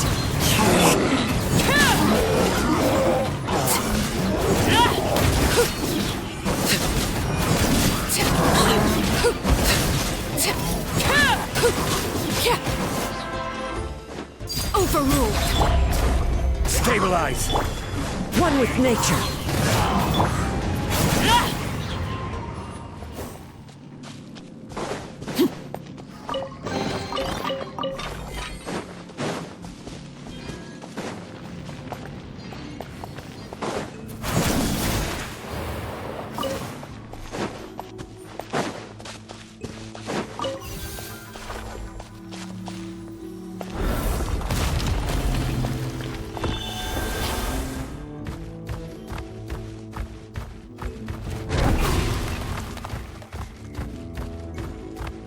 This is the final stretch. We just need to climb up, and we'll be there. Nothing to it. Easy for you to say.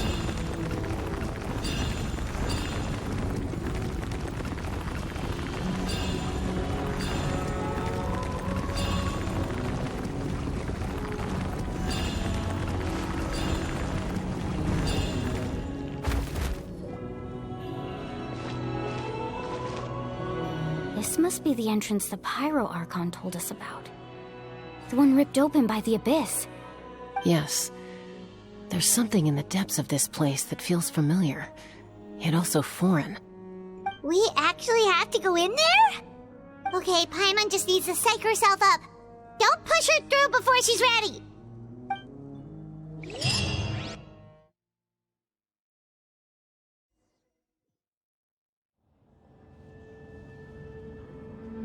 Hey! You don't have to drag Paimon! You're pulling too hard!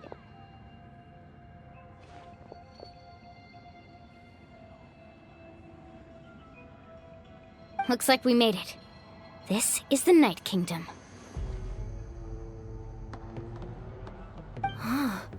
It looks so different from what I imagined in the stories.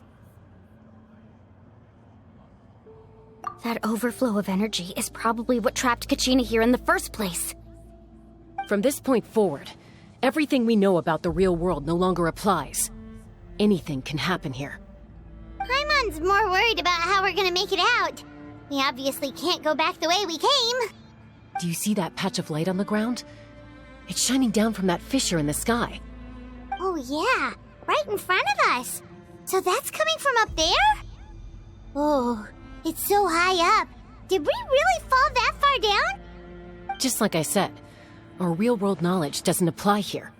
We fell all this way, yet came out completely unscathed. If this was the real world, we'd have to climb our way back up to the entrance. But here, all we have to do is stand underneath the light and offer a prayer. That's it?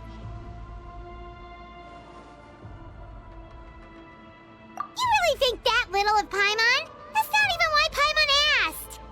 So that means all we need to do is find Kachina and bring her to this location. Exactly. This light is streaming in from the real world. It's a link between the two realms.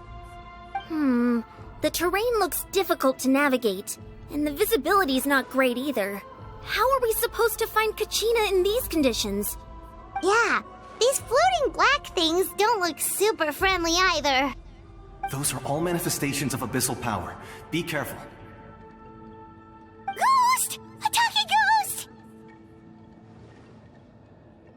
Calm down, I'm here to help. You're the ones who helped Vichama, right? Yes, I'm Vichama's friend, Malko. I was completely lost to this realm until I sensed a mysterious power calling out to me. It's like it was seeking me out, attempting to reassemble the pieces of who I used to be. Of course, it could only do so much. I'm sorry I can only appear before you in this imperfect form. No, we should be the ones apologizing. If the Spirit Speaker Stone hadn't become corrupted by the Abyss, we could have done much more. But we had to destroy it. Otherwise, Vichama and his tribe would have been in danger. Of course. Thank you for protecting him. I never imagined that, even after all these years, he'd still take such a risk for me. Under the power of the stone, it felt like our souls were connected. Turns out even our regrets were exactly the same. Whether in triumph or death, you want your best friend by your side. Exactly. That may not be in the cards for us, but it's not too late for you. You're looking for a young girl from the Children of Echoes, right? She's being chased by an embodiment of abyssal power. I'd like to help her while I'm still in this form, so follow me. Be careful. This place has been severely corroded by the Abyss. Paimon didn't realize it had gotten this bad. It's like a seething volcano ready to engulf our world at any moment. Ouch! Quick, get back here! You can't go wandering off. Stick close to me. My power will be able to ward off attacks for the time being.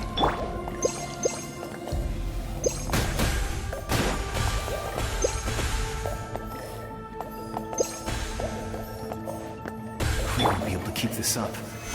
Let's try another route. This way.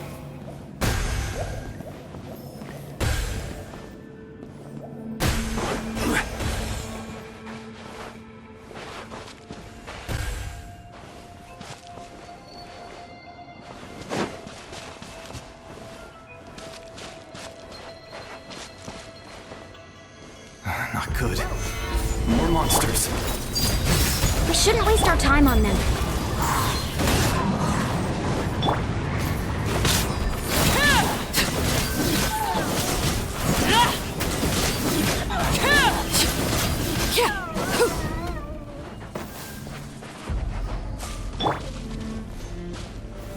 Solidify!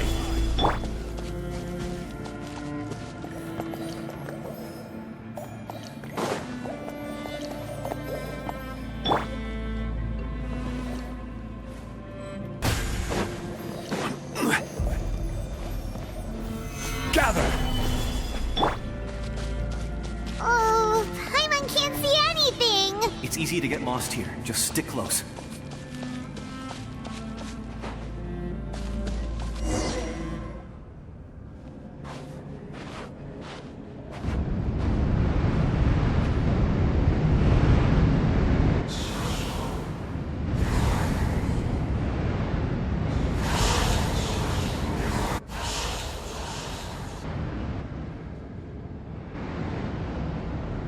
Did you hear that?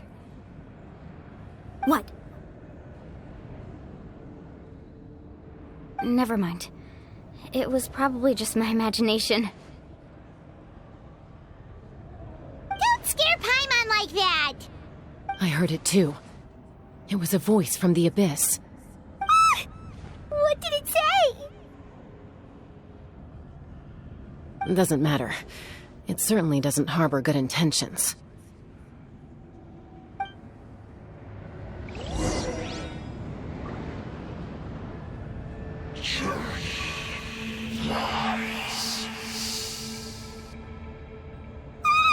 Paimon just heard it too! Let's keep going. Paimon wants to get out of this place!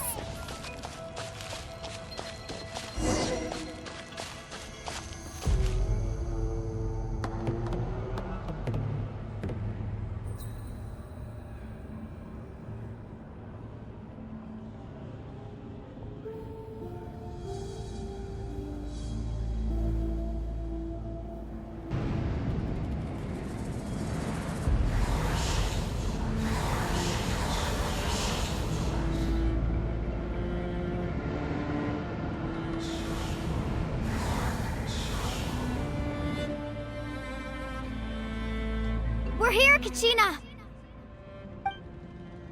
Honey? You made it! Looks like our reunion will have to wait until we take care of these monsters. Good idea. Let's go!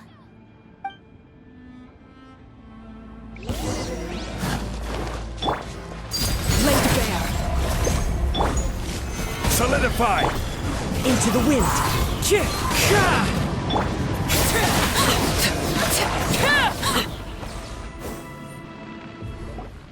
You're here! You're finally here! Thank you so much! That monster can appear from anywhere. It almost caught me a bunch of times. The Wyup's power helped keep me hidden, so I just tried to stay out of sight until you got here. Atta girl. You did so well. And most importantly, you weren't hurt. Should we start heading back then?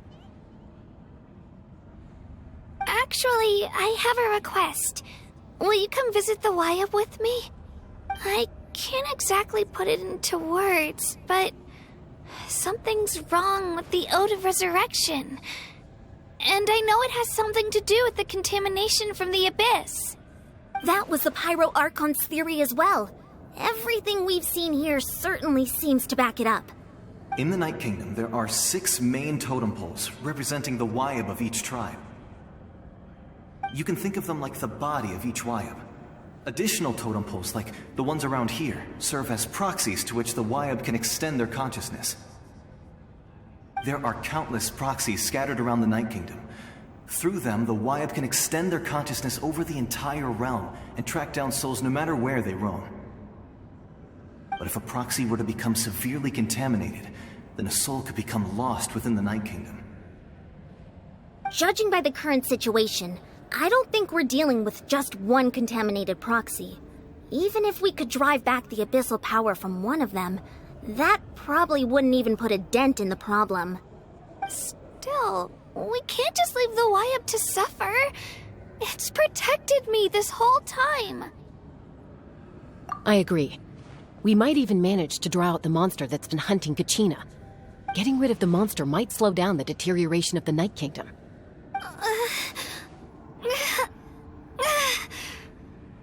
Kachina? What's wrong? Nothing. Just a headache. And that voice again, telling me to abandon the Wyup and leave this place. Maybe we really should leave. Kachina's already been here for too long. No, I'm fine. I don't plan on listening to that nonsense. I can hold on. Just up ahead. I'll lead the way. Besides, I can still fight, so please, help me out a little longer. Listen to me, Kachina. We'll come with you, but that's because we want to help the Wyup, not because we have something to prove. You don't have anything to prove either. It's okay if you reach your limit. We'll be there for you. All right. The sooner we get this done, the better. We've already come all this way, so we might as well try to get to the bottom of this. Let's go. This way. I'll stay here and try to stall the Abyss monster. All by yourself? That's too dangerous! It's all right. I may not be as strong as that monster, but I'm definitely more familiar with the area. Besides, I don't have much time left. If you're anything like my friend, I'm sure you're not particularly fond of goodbyes. So go. Achieve your goal, and return to the world where you belong. Thank you for everything. You're a true hero. Thank you. No one fights alone.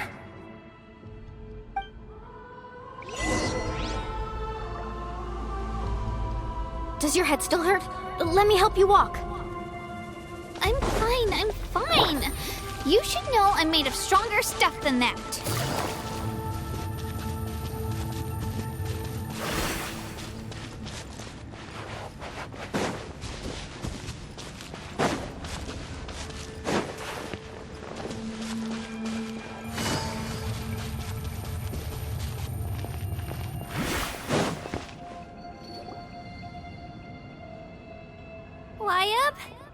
Wyab!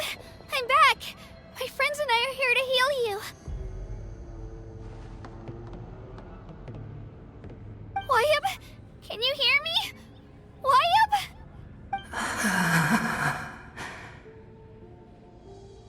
So we were right. The contamination is already too severe. It's preventing the Wyab from answering our calls. Alright, get ready everyone. Time to purge the abyssal energy from this place. Careful. We've got company. Already? You really think that puny soul could slow me down? Courage in the face of futility is pure folly. He tried to get in my way, so I disposed of him. You killed Malco? He would have dispersed with or without me. Rather than worrying about him, I would urge you to focus on yourself. You may have defeated others of my kind in the past, but underestimate me now, and it will be to your peril. No, the power of the Abyss is intoxicating. The destruction it seeks captivates like a masterful work of art. I strive only for the opportunity to see it up close. I thought this naive little girl was an exception, but it turns out humanity is full of lambs willing to offer themselves up to the slaughter. That is the tragedy of your short lives. You understand nothing of all-encompassing power. Ancient names, pride, friendship, all empty ideas invented to give you a false sense of self-worth. They possess no power at all. The Pyro Archon created those grandiose ideals out of pure selfishness. Anything to avoid sharing power. Anything to avoid handing over the primordial gift to ordinary people like you. Don't believe me? Then ask yourself, why is the Pyro Archon strong beyond measure, while you, Kachina, remain so pathetically weak?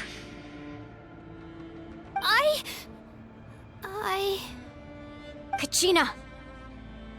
Give me your hand.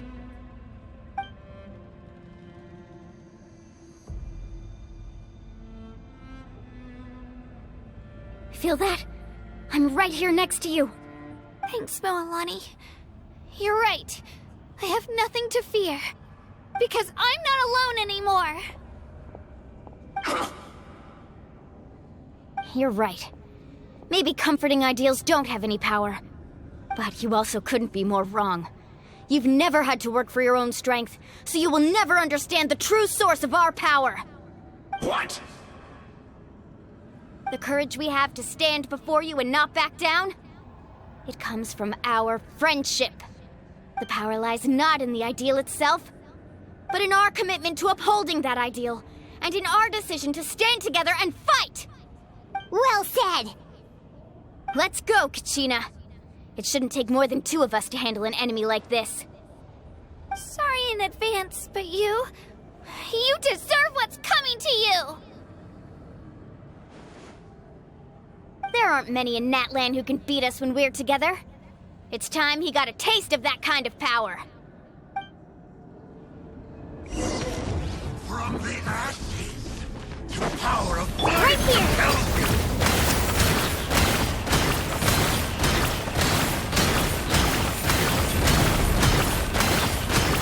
Clear the area!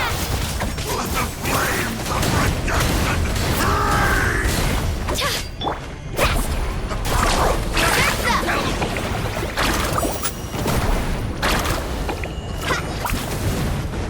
Catching at the flame!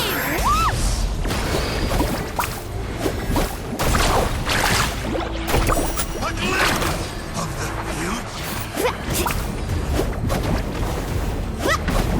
Here goes! Come on! Pull your... Let's ride! Yeah! Shall turn. We won! We actually won! That's what he gets for underestimating you two. Fantastic work, Kachina! Absolutely fantastic! This makes me so unbelievably happy. I'm happy too, Mualani. Together we really are unstoppable.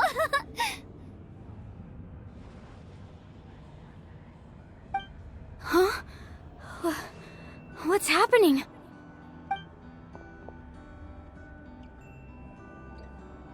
My ancient name is glowing?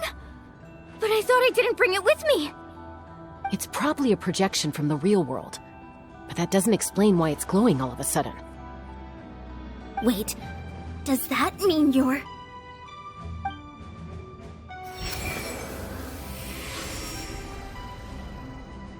That was a bold move, diving headfirst into the fire to save your friend, especially in a place so overrun with abyssal corruption. Still, seeing you pull it off was really something. Everything you said was exactly right. As isolated individuals, we stand no chance against the power of the Abyss. It took years' worth of scars and lots of unnecessary suffering for me to understand that for myself. The Pyro Archon's plan will unite us as one. Everyone has a part to play. Only then will we have the power to defeat the strongest of foes. Who are you? Tupac, a warrior from the people of the Springs. I fought against the Abyss during the invasion 500 years ago. I've heard that name before. You were the giant who saved all of Natlan. Since you were able to awaken my words from your ancient name, that means you have fully embodied the aspirations of the Wayub. Under the name Umoja, you shall unite the tribes and save Natlan from its impending doom. Me? As long as blood still runs through your veins, even the tiniest spark of steel against stone can ignite a flame. Its blaze will become one with our vision for Natlan. Even amid everlasting darkness, our bonds remain eternal.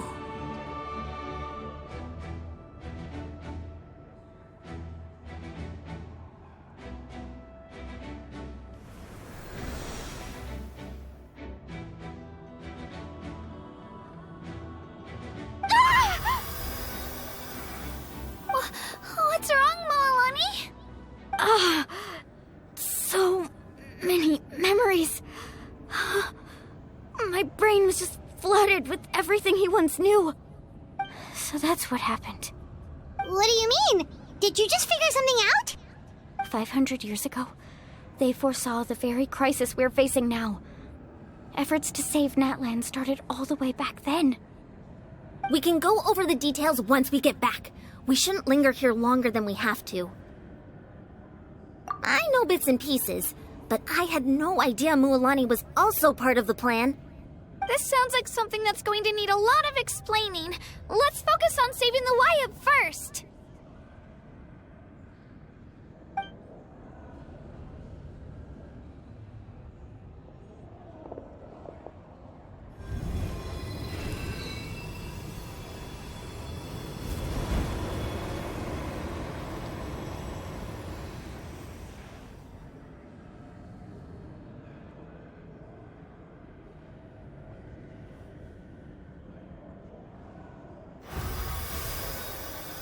Okay, that should be enough. Wyatt? Can you hear me?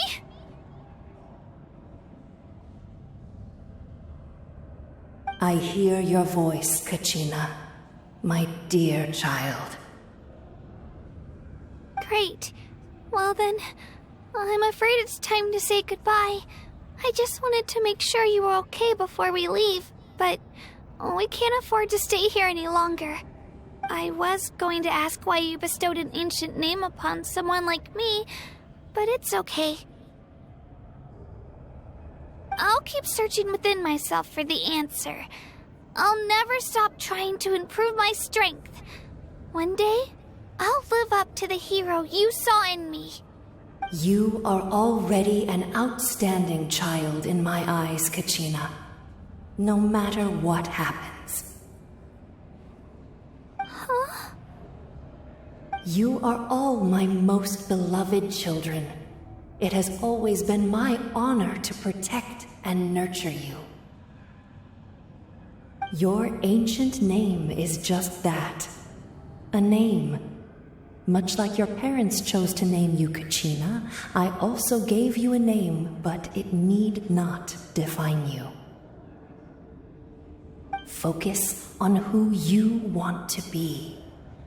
You are already worthy of your name. Now, you need only devote yourself to becoming a better you. The story of your ancient name is for you to continue. Just like your parents, my love for you will never change, no matter what the future holds.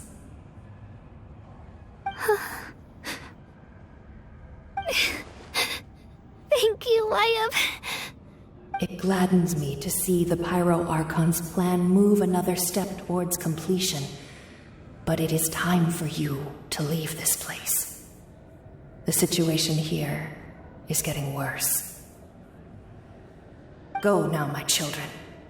Save Natlan on behalf of all you hold dear.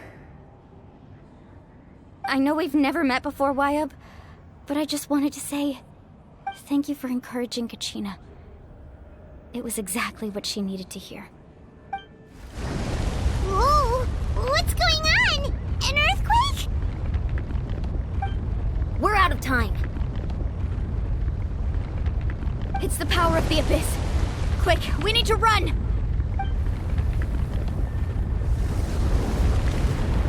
It's a Seelie! The Seelie opened the way for us!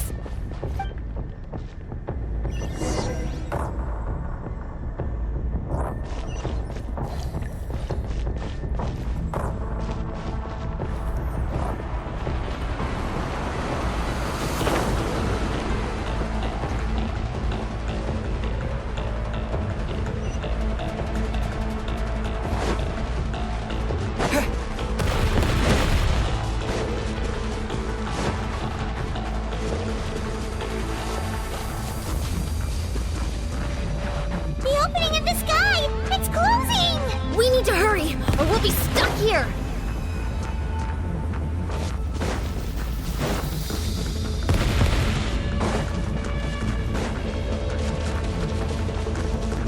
Watch out for the falling rocks! Quick, through the middle!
You've done well. Now come home.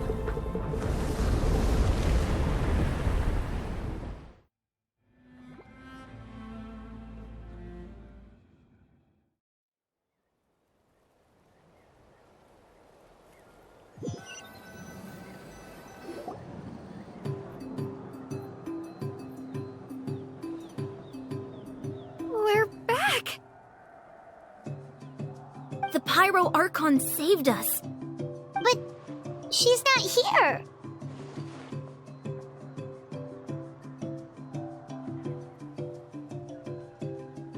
Yeah, didn't she say she used it all up?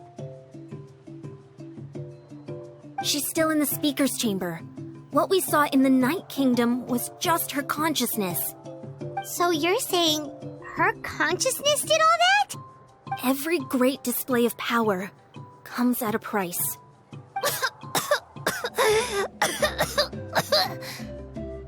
You must feel terrible, Kachina. Just hold on. We'll get you to a doctor soon. Let's get back to the stadium. The Pyro Archon said she'd have a doctor waiting for us. I recommend getting a full checkup, just to make sure no damage gets left behind. Paimon feels okay. What about you, Traveler? Right. You always seem to do pretty well against the Abyss. Let's get going. We need to share what we learned in the Night Kingdom as well. Right. The Wyatt mentioned something about the Pyro Archon's plan. What is it exactly? I'll let her explain everything. We're all a part of the plan now.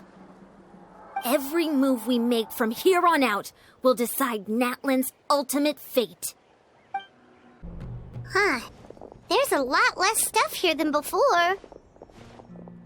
It's good to see you all here in one piece. I know you must have a lot of questions, but let Koichi check you over first. It's best not to let any lingering effects of the Abyss go untreated.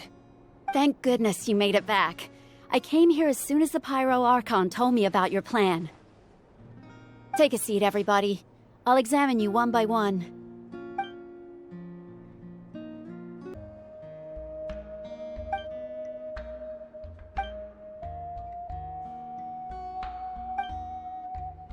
All right, that should do it for now. But just to be safe, I'll perform another checkup in a couple of days. I have to say, though, I've never seen anyone react to the Abyss like you, Traveler. It's like you're completely immune to its power. He always has been special like that. He can even purify its power. Wait, now that you mention it, Paimon doesn't think she's affected either. Given the current situation, that ability will likely play a great role in the events to come. Of course. I still have patients to see, so I'll head out. Thank you, Koichi. All right, all right. We might not see eye to eye, but we both had good intentions. Just give it time. I'm sure we'll figure things out between us one day. Yeah.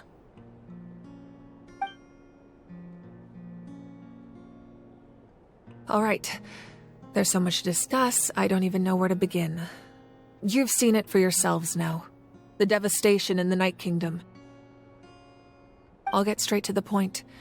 Natlan is on the verge of destruction. It's very possible our nation has less than a year before total devastation. Huh? No. That can't be true, can it? That's right.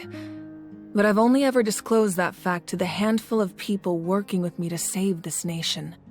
Our looming destruction is not a recent development, but the inevitable conclusion of the disaster the Abyss initiated 500 years ago.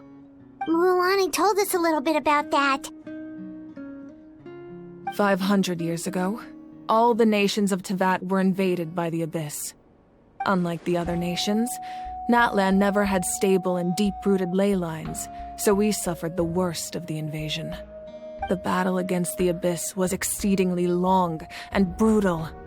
In the end, victory came at the cost of our civilization and countless lives. Even then, It took centuries of solving the disasters caused by the Abyss to finally achieve the peace we know today. And still, this is but a superficial victory. The forces of the Abyss have merely been driven back underground. Their threat to Natlan remains as real as ever. I'd never have guessed. The problems plaguing the Night Kingdom are all the more complicated because that realm is essentially functioning as Natlan's ley lines. Immediately after the war, our calculations estimated that we would have a maximum of 500 years before the Night Kingdom was completely lost to the Abyss. But at that time, we were a nation of the destitute. Our people no longer believed in victory, nor did they hold hope for the future. Our civilization was dying, our faith crumbling, and the line of power passed down from the Wayab nearly severed. If we didn't bring the nation back together, it would be foolish to even dream of defeating the Abyss in the future. So, the Archon had a long and involved discussion with the heroes of each tribe, and finally came up with a 500-year-long plan to save Natlan. So that's what happened. After finding Kachina, I encountered a strange figure who gave me a series of new memories. Since the plan was mentioned in those memories, I guess I've been chosen to play an important role in it. But there's still something I don't understand. Those memories showed me the Pyro Archon from back then. And it was you. Huh? But that doesn't make any sense. The Pyro Archon is supposed to be human. It's impossible for a human to live that long.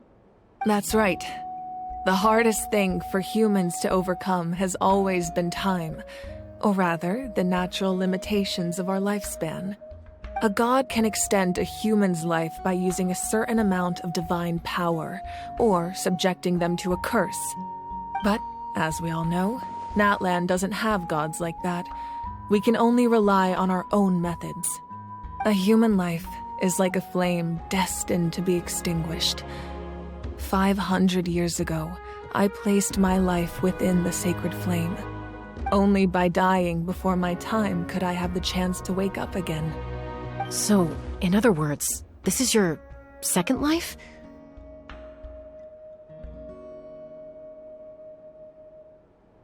Yes. We only managed to defeat the Abyss all those years ago because the tribes came together as one.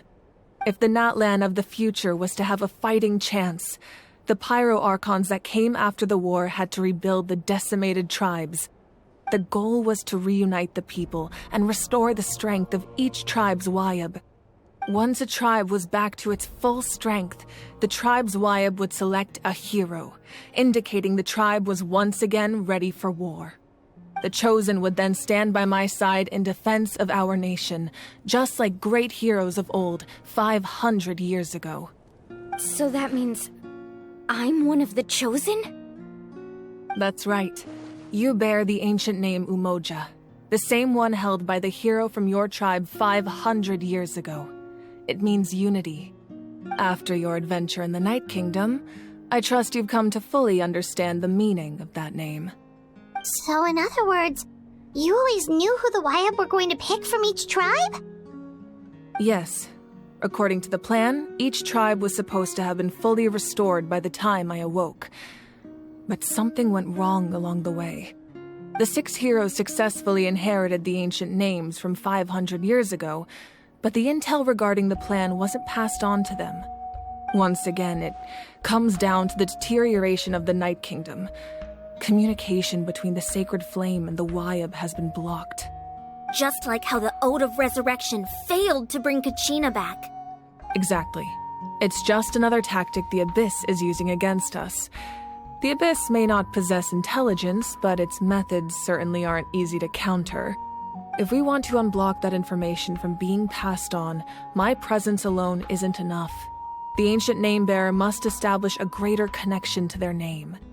So, I've tried my best to help them from the sidelines. Currently, Shalonin of the Children of Echoes, Kinich of the Scions of the Canopy, and Iansan of the Collective of Plenty have all been acknowledged by their names. During your adventure, you too earned the acknowledgement of your Wayab, Mualani. In the process, you gained the memories stored within your name. But we have less than a year! Yes, but we have no choice. We cannot start the plan until all the heroes have been gathered. That's also why I haven't been able to take action despite the urgency of the situation. But if you knew this whole time, why didn't you just tell me about my role in all this? Wouldn't that make everything go a lot faster? Perhaps, but the opposite could also be true. Knowing your destiny too early could mean failing to realize your full potential. Just like your determination to save Kachina, I hope your commitment to this endeavor comes from your own strength of will, rather than a sense of obligation. So I suppose you're not going to tell us who the final two heroes are then? That's right. Their time is yet to come. Putting pressure on them beforehand will only hinder their development. I can only trust in the judgment of the Wyab. I have never believed I could solve this crisis alone. In fact, it was precisely because I chose to trust and rely on others that we managed to get this far. Natlan's salvation lies not in its Archon or any singular individual, but in us all. You're quite perceptive, aren't you? I thought I might get away with avoiding the topic. Huh? Oh, right! All of the stuff you stored here before, where did it all go? Even though I sacrificed my power, I still needed a contingency plan to ensure you would make it back from the Night Kingdom. After all, I was the one who allowed you to take that risk, and Mualani has an important role to play in my plan. In addition to their sentimental value, the items I stored here held a much more important purpose: fuel. Fuel? So back then, that's why you... Yes. The stories embodied by those items are certainly important, but there's an even more significant trait they all share. Every item belonged to a hero of Natlan. Over time, they became imbued with a certain amount of contending fire from being carried in battle. On their own, each item's power is limited, but together, their combined effect can prove quite useful in a dire situation. By burning those items, I was able to activate the contending fire stored within them to open the boundary between the two worlds. It was a rather crude approach, so all their power was depleted in an instant, as you can see. But weren't they all precious treasures? What about their stories? That's exactly why I dragged you all here. No matter what, I never wanted the Pyro Archon to have to use that power. Oh, I'm so sorry. You have nothing to be sorry for. You all deserve my thanks, actually. If you hadn't saved the totem pole, that area of the Night Kingdom would have been forever lost to the Abyss. And then, it would only be a matter of time before the Children of Echoes was met with disaster. Besides, when those heroes entrusted their belongings to me, or the Pyro Archon of their time, it was out of a desire to contribute to Natlan's survival. If they knew those items helped save the present-day heroes of Natlan, they would not mourn their loss. Even when you put it that way, I still feel bad. There's no need. Remember what I told you about time? The people and the events of the past are never truly lost to us. We simply carry them with us in a different form. In that sense, we didn't lose anything at all. If you still have regrets, let them fuel your resolve in the battles to come. Your deeds will become new legends and nurture new forms of power just like the items once stored here. Well, we'd still like to return the favor. Well, if that's the case, just treat me to a drink sometime. Now that Kachina has returned, we can finally hold the victory feast and celebrate your team's triumph in the Night Warden Wars. And we could all use the rest, that's for sure. Plus, you'll be able to silence everyone who doubted you once and for all, Kachina. Still, now that I know the danger we're facing, having a victory feast doesn't feel right. Try not to let it get to you. It's important to stay calm. Worrying about it will only affect your judgment. All right. You should head out. I'll join you in a bit.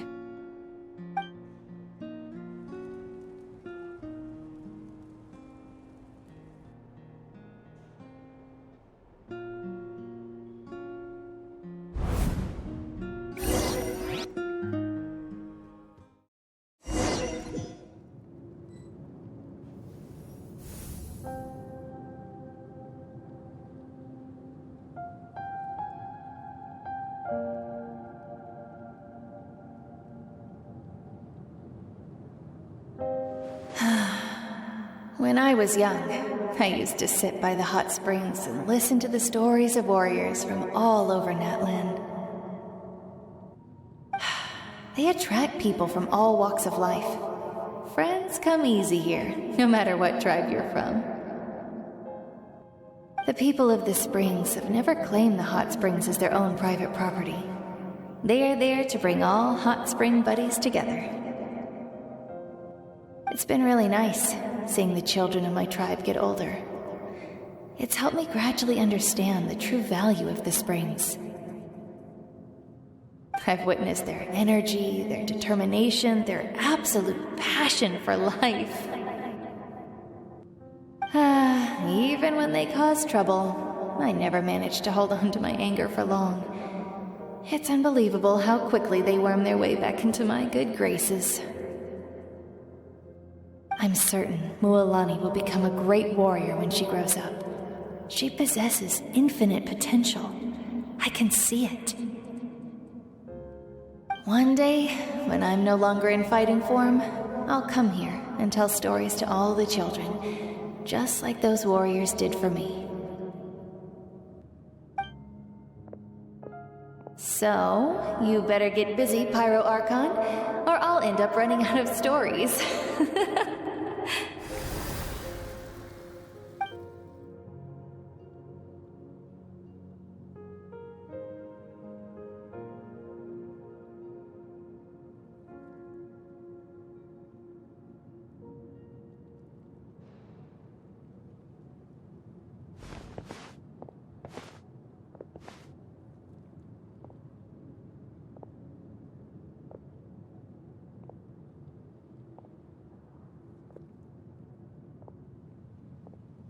Our nation is engulfed in darkness. Our tribes stand divided, and yet you promise victory in the distant future.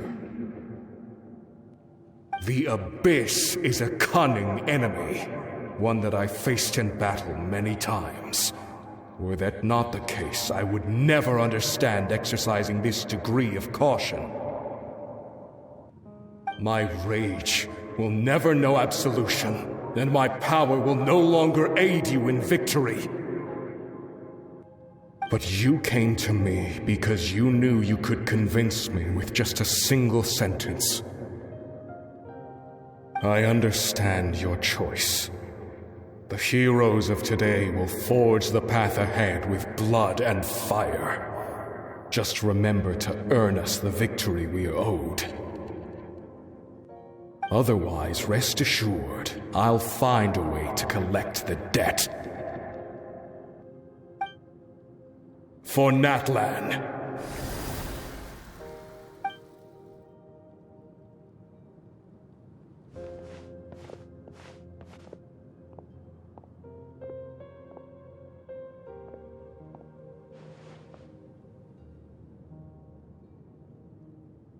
So, you're gonna head 500 years in the future to serve as the Pyro Archon again?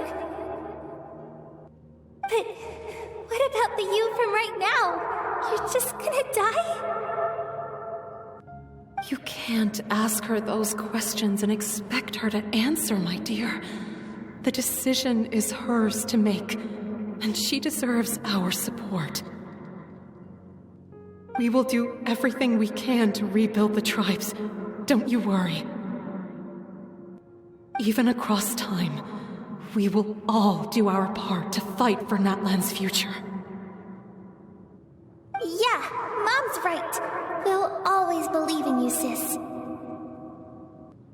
Oh, seriously though, Dad should be here. Where is he?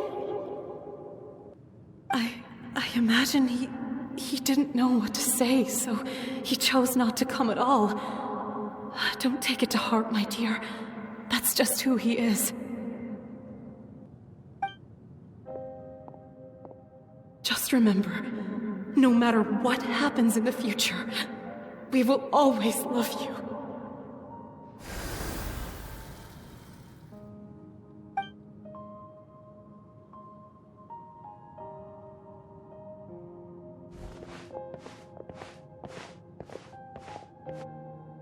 I'll come find you one day. I know I can't live that long, but I'll think of something. There has to be a way for us to meet again one day. If there's an answer out there somewhere, I'm gonna find it. So, don't forget about me.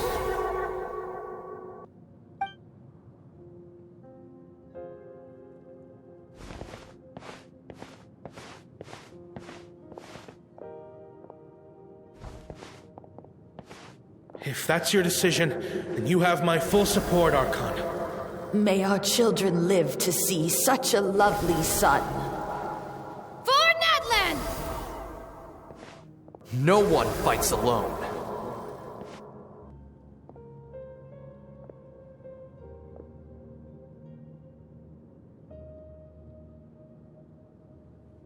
The rules are my legacy. They shall grant us the strength to overcome the next tragedy. War forged the 6 tribes, taught us how to fight, instilled in us what it means to love. Who will be the one to bring this to an end?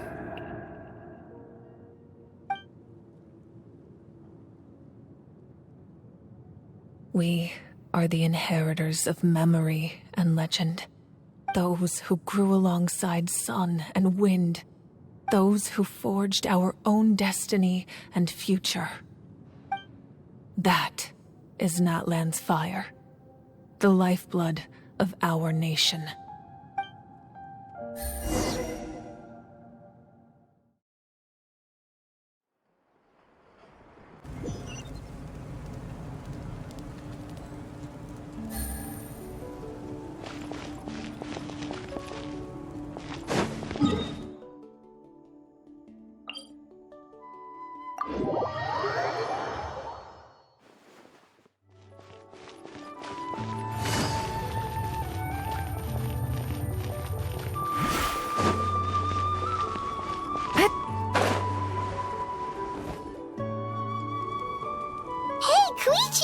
You here for the victory feast too? Oh, no. I knew Chaska would be here, so I just came to deliver some medicine. I was about to leave, actually. But it's not that I don't want to celebrate Kachina and the others. I'm so glad she made it back. It's just... well, I'll make things awkward if I'm around my sister right now. Ah, well, you two had a fight, so Paimon can understand. She didn't cause any trouble during your trip, right?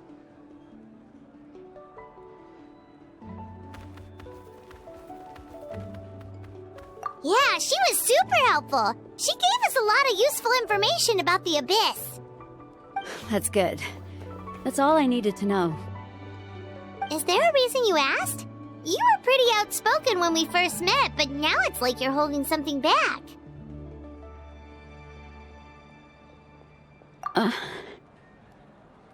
Maybe it seemed unreasonable, picking that fight with her before you left, but I did it for a reason. Her impulse to fight is extremely strong. Her mental strength helps her rein it in, but she still loses control sometimes. I had no idea what you might face in the Night Kingdom, so I didn't want to take any chances. So what you're saying is... Okay, so maybe it sounds a little stupid, but it works pretty well. It helps her keep her cool for a little while, at least. Anyway, I'm just glad you were able to make it back safe and sound. That's all I wanted. What? Do you really have to go that far? Can't you just talk it out? No way. Chaska never opens up about her own pain, especially to her family. She can't learn about this, or it'll be even harder to help her. I appreciate the understanding, and don't worry. I'll find a way to help her ease this burden. Anyway, I need to get going. Enjoy the celebration. Oh, and if you ever need a doctor, you know who to find. Huh. Who would have thought there was a deeper reason behind their arguing? In the end, it's all the Abyss's fault. Paimon's had enough of them.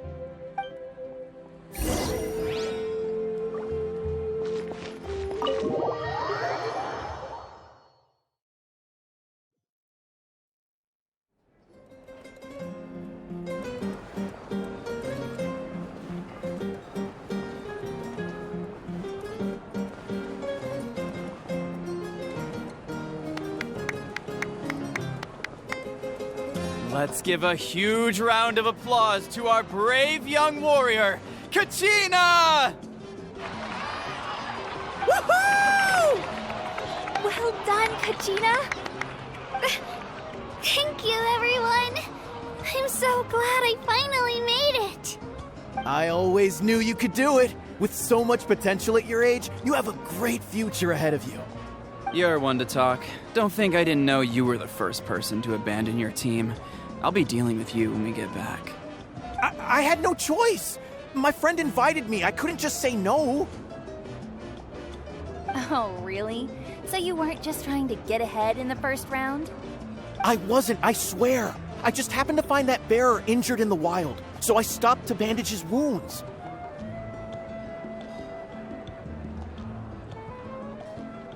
When he insisted on repaying the favor, what was I supposed to do?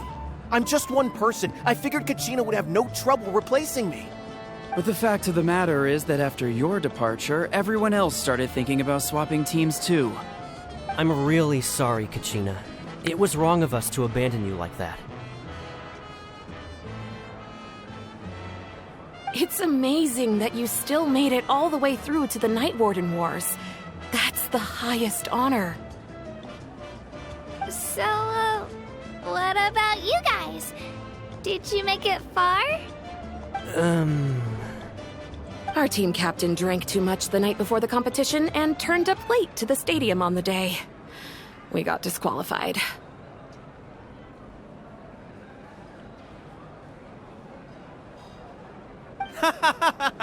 Serves you all right. No sympathy for me.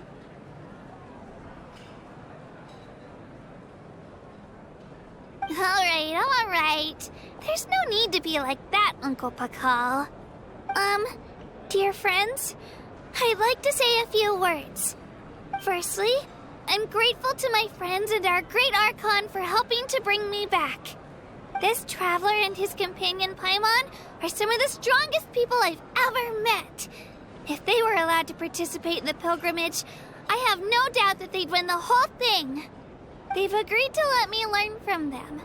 With their help, I believe I can become even stronger still. And let's not forget my good friends, Moalani, Chaska, Kanich, and Aeon-san. They all helped the Traveler and Paimon figure out a way to bring me back from the Night Kingdom. They too deserve to be called our heroes, so please give another round of applause for them. Thank you so much. Well said! I'll drink to that. How does it feel being a hero, Kachina? To be honest, it's a bit overwhelming. It all just feels so surreal. Well, you better get used to it. Next up, undefeated champion!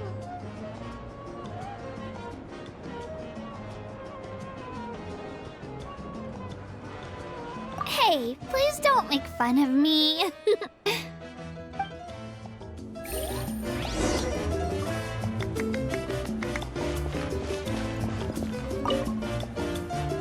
Ah, you're here. Have some fruit juice. I got it specially for you two. How did you know? That's Paimon's favorite! You look like you've still got questions. Ask away. Because they had their own lives to live. The thought of telling them, abandon your families and everyone you love, and come with me to the end of time, for in 500 years Natlan will be destroyed, it seemed too cruel. You could just as easily point out that everything in this world would come to an end eventually. But life is short, and beyond a point, it just doesn't seem real. Imagine if I said, let's leave right now, and go save the sun because it'll flame out in a few million years. It would sound quite ridiculous. I couldn't make them shoulder that burden with me. Besides, every generation will have its heroes, this one included. The plan could still work without them. Or, of course, without me. But since I was the one who came up with the plan, I felt duty-bound to see it through to the end. Paimon's suddenly remembering that portrait in your room. your family from back then? Yes, it was. So when you asked me who my sister grew up to be, the truth is that very little information survives. From what I've been able to piece together, I can conclude with a reasonable degree of confidence that she ended up as an architect and artist. She played an instrumental role in rebuilding the scions of the Canopy tribe, designing and building many houses. But of course, none of her buildings are around anymore. Still, it was an impressive achievement, and I'm very proud of her.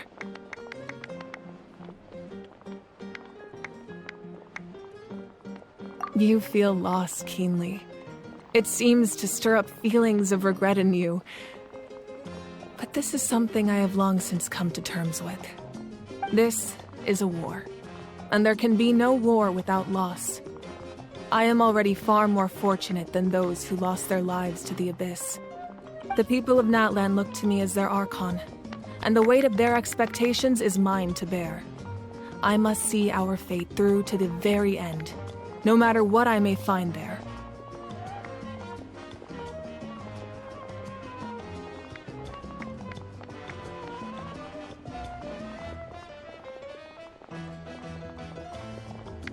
Yeah, doesn't that mean the way everything ends has already been written, including your plan?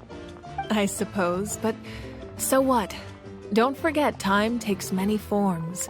The past, present, and future coexist, and all are equally important. Even if the future ends in destruction, there's still no reason to give up on the here and now. And it's precisely because we humans cannot know our fate that we will never give up on our struggle. This is a pivotal moment. We are still 2 heroes short. Well, 3 to be precise. There's one further hero who I'm hoping to get on my side, whatever it takes.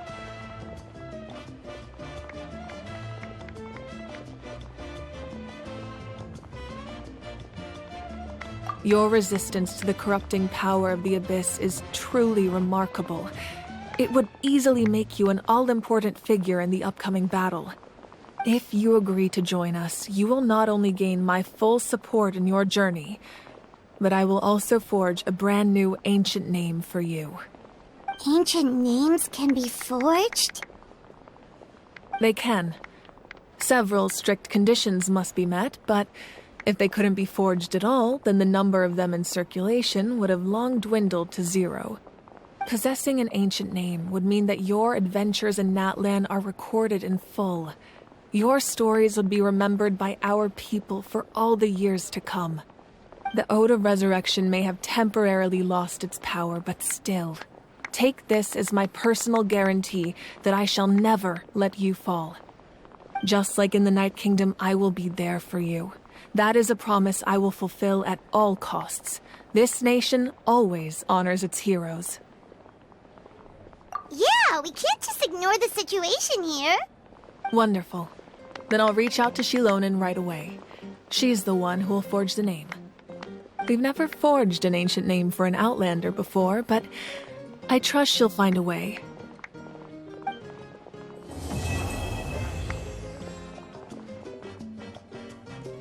My lord, we've received word that the Pyro Archon has lost much of her power.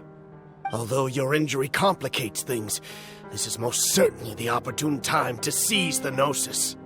Victory and defeat are rules, not outcomes. I have never taken advantage of an opponent in a time of weakness, and I don't intend to start now. As for you, I must confess, I did not expect that little trick of yours to save the day.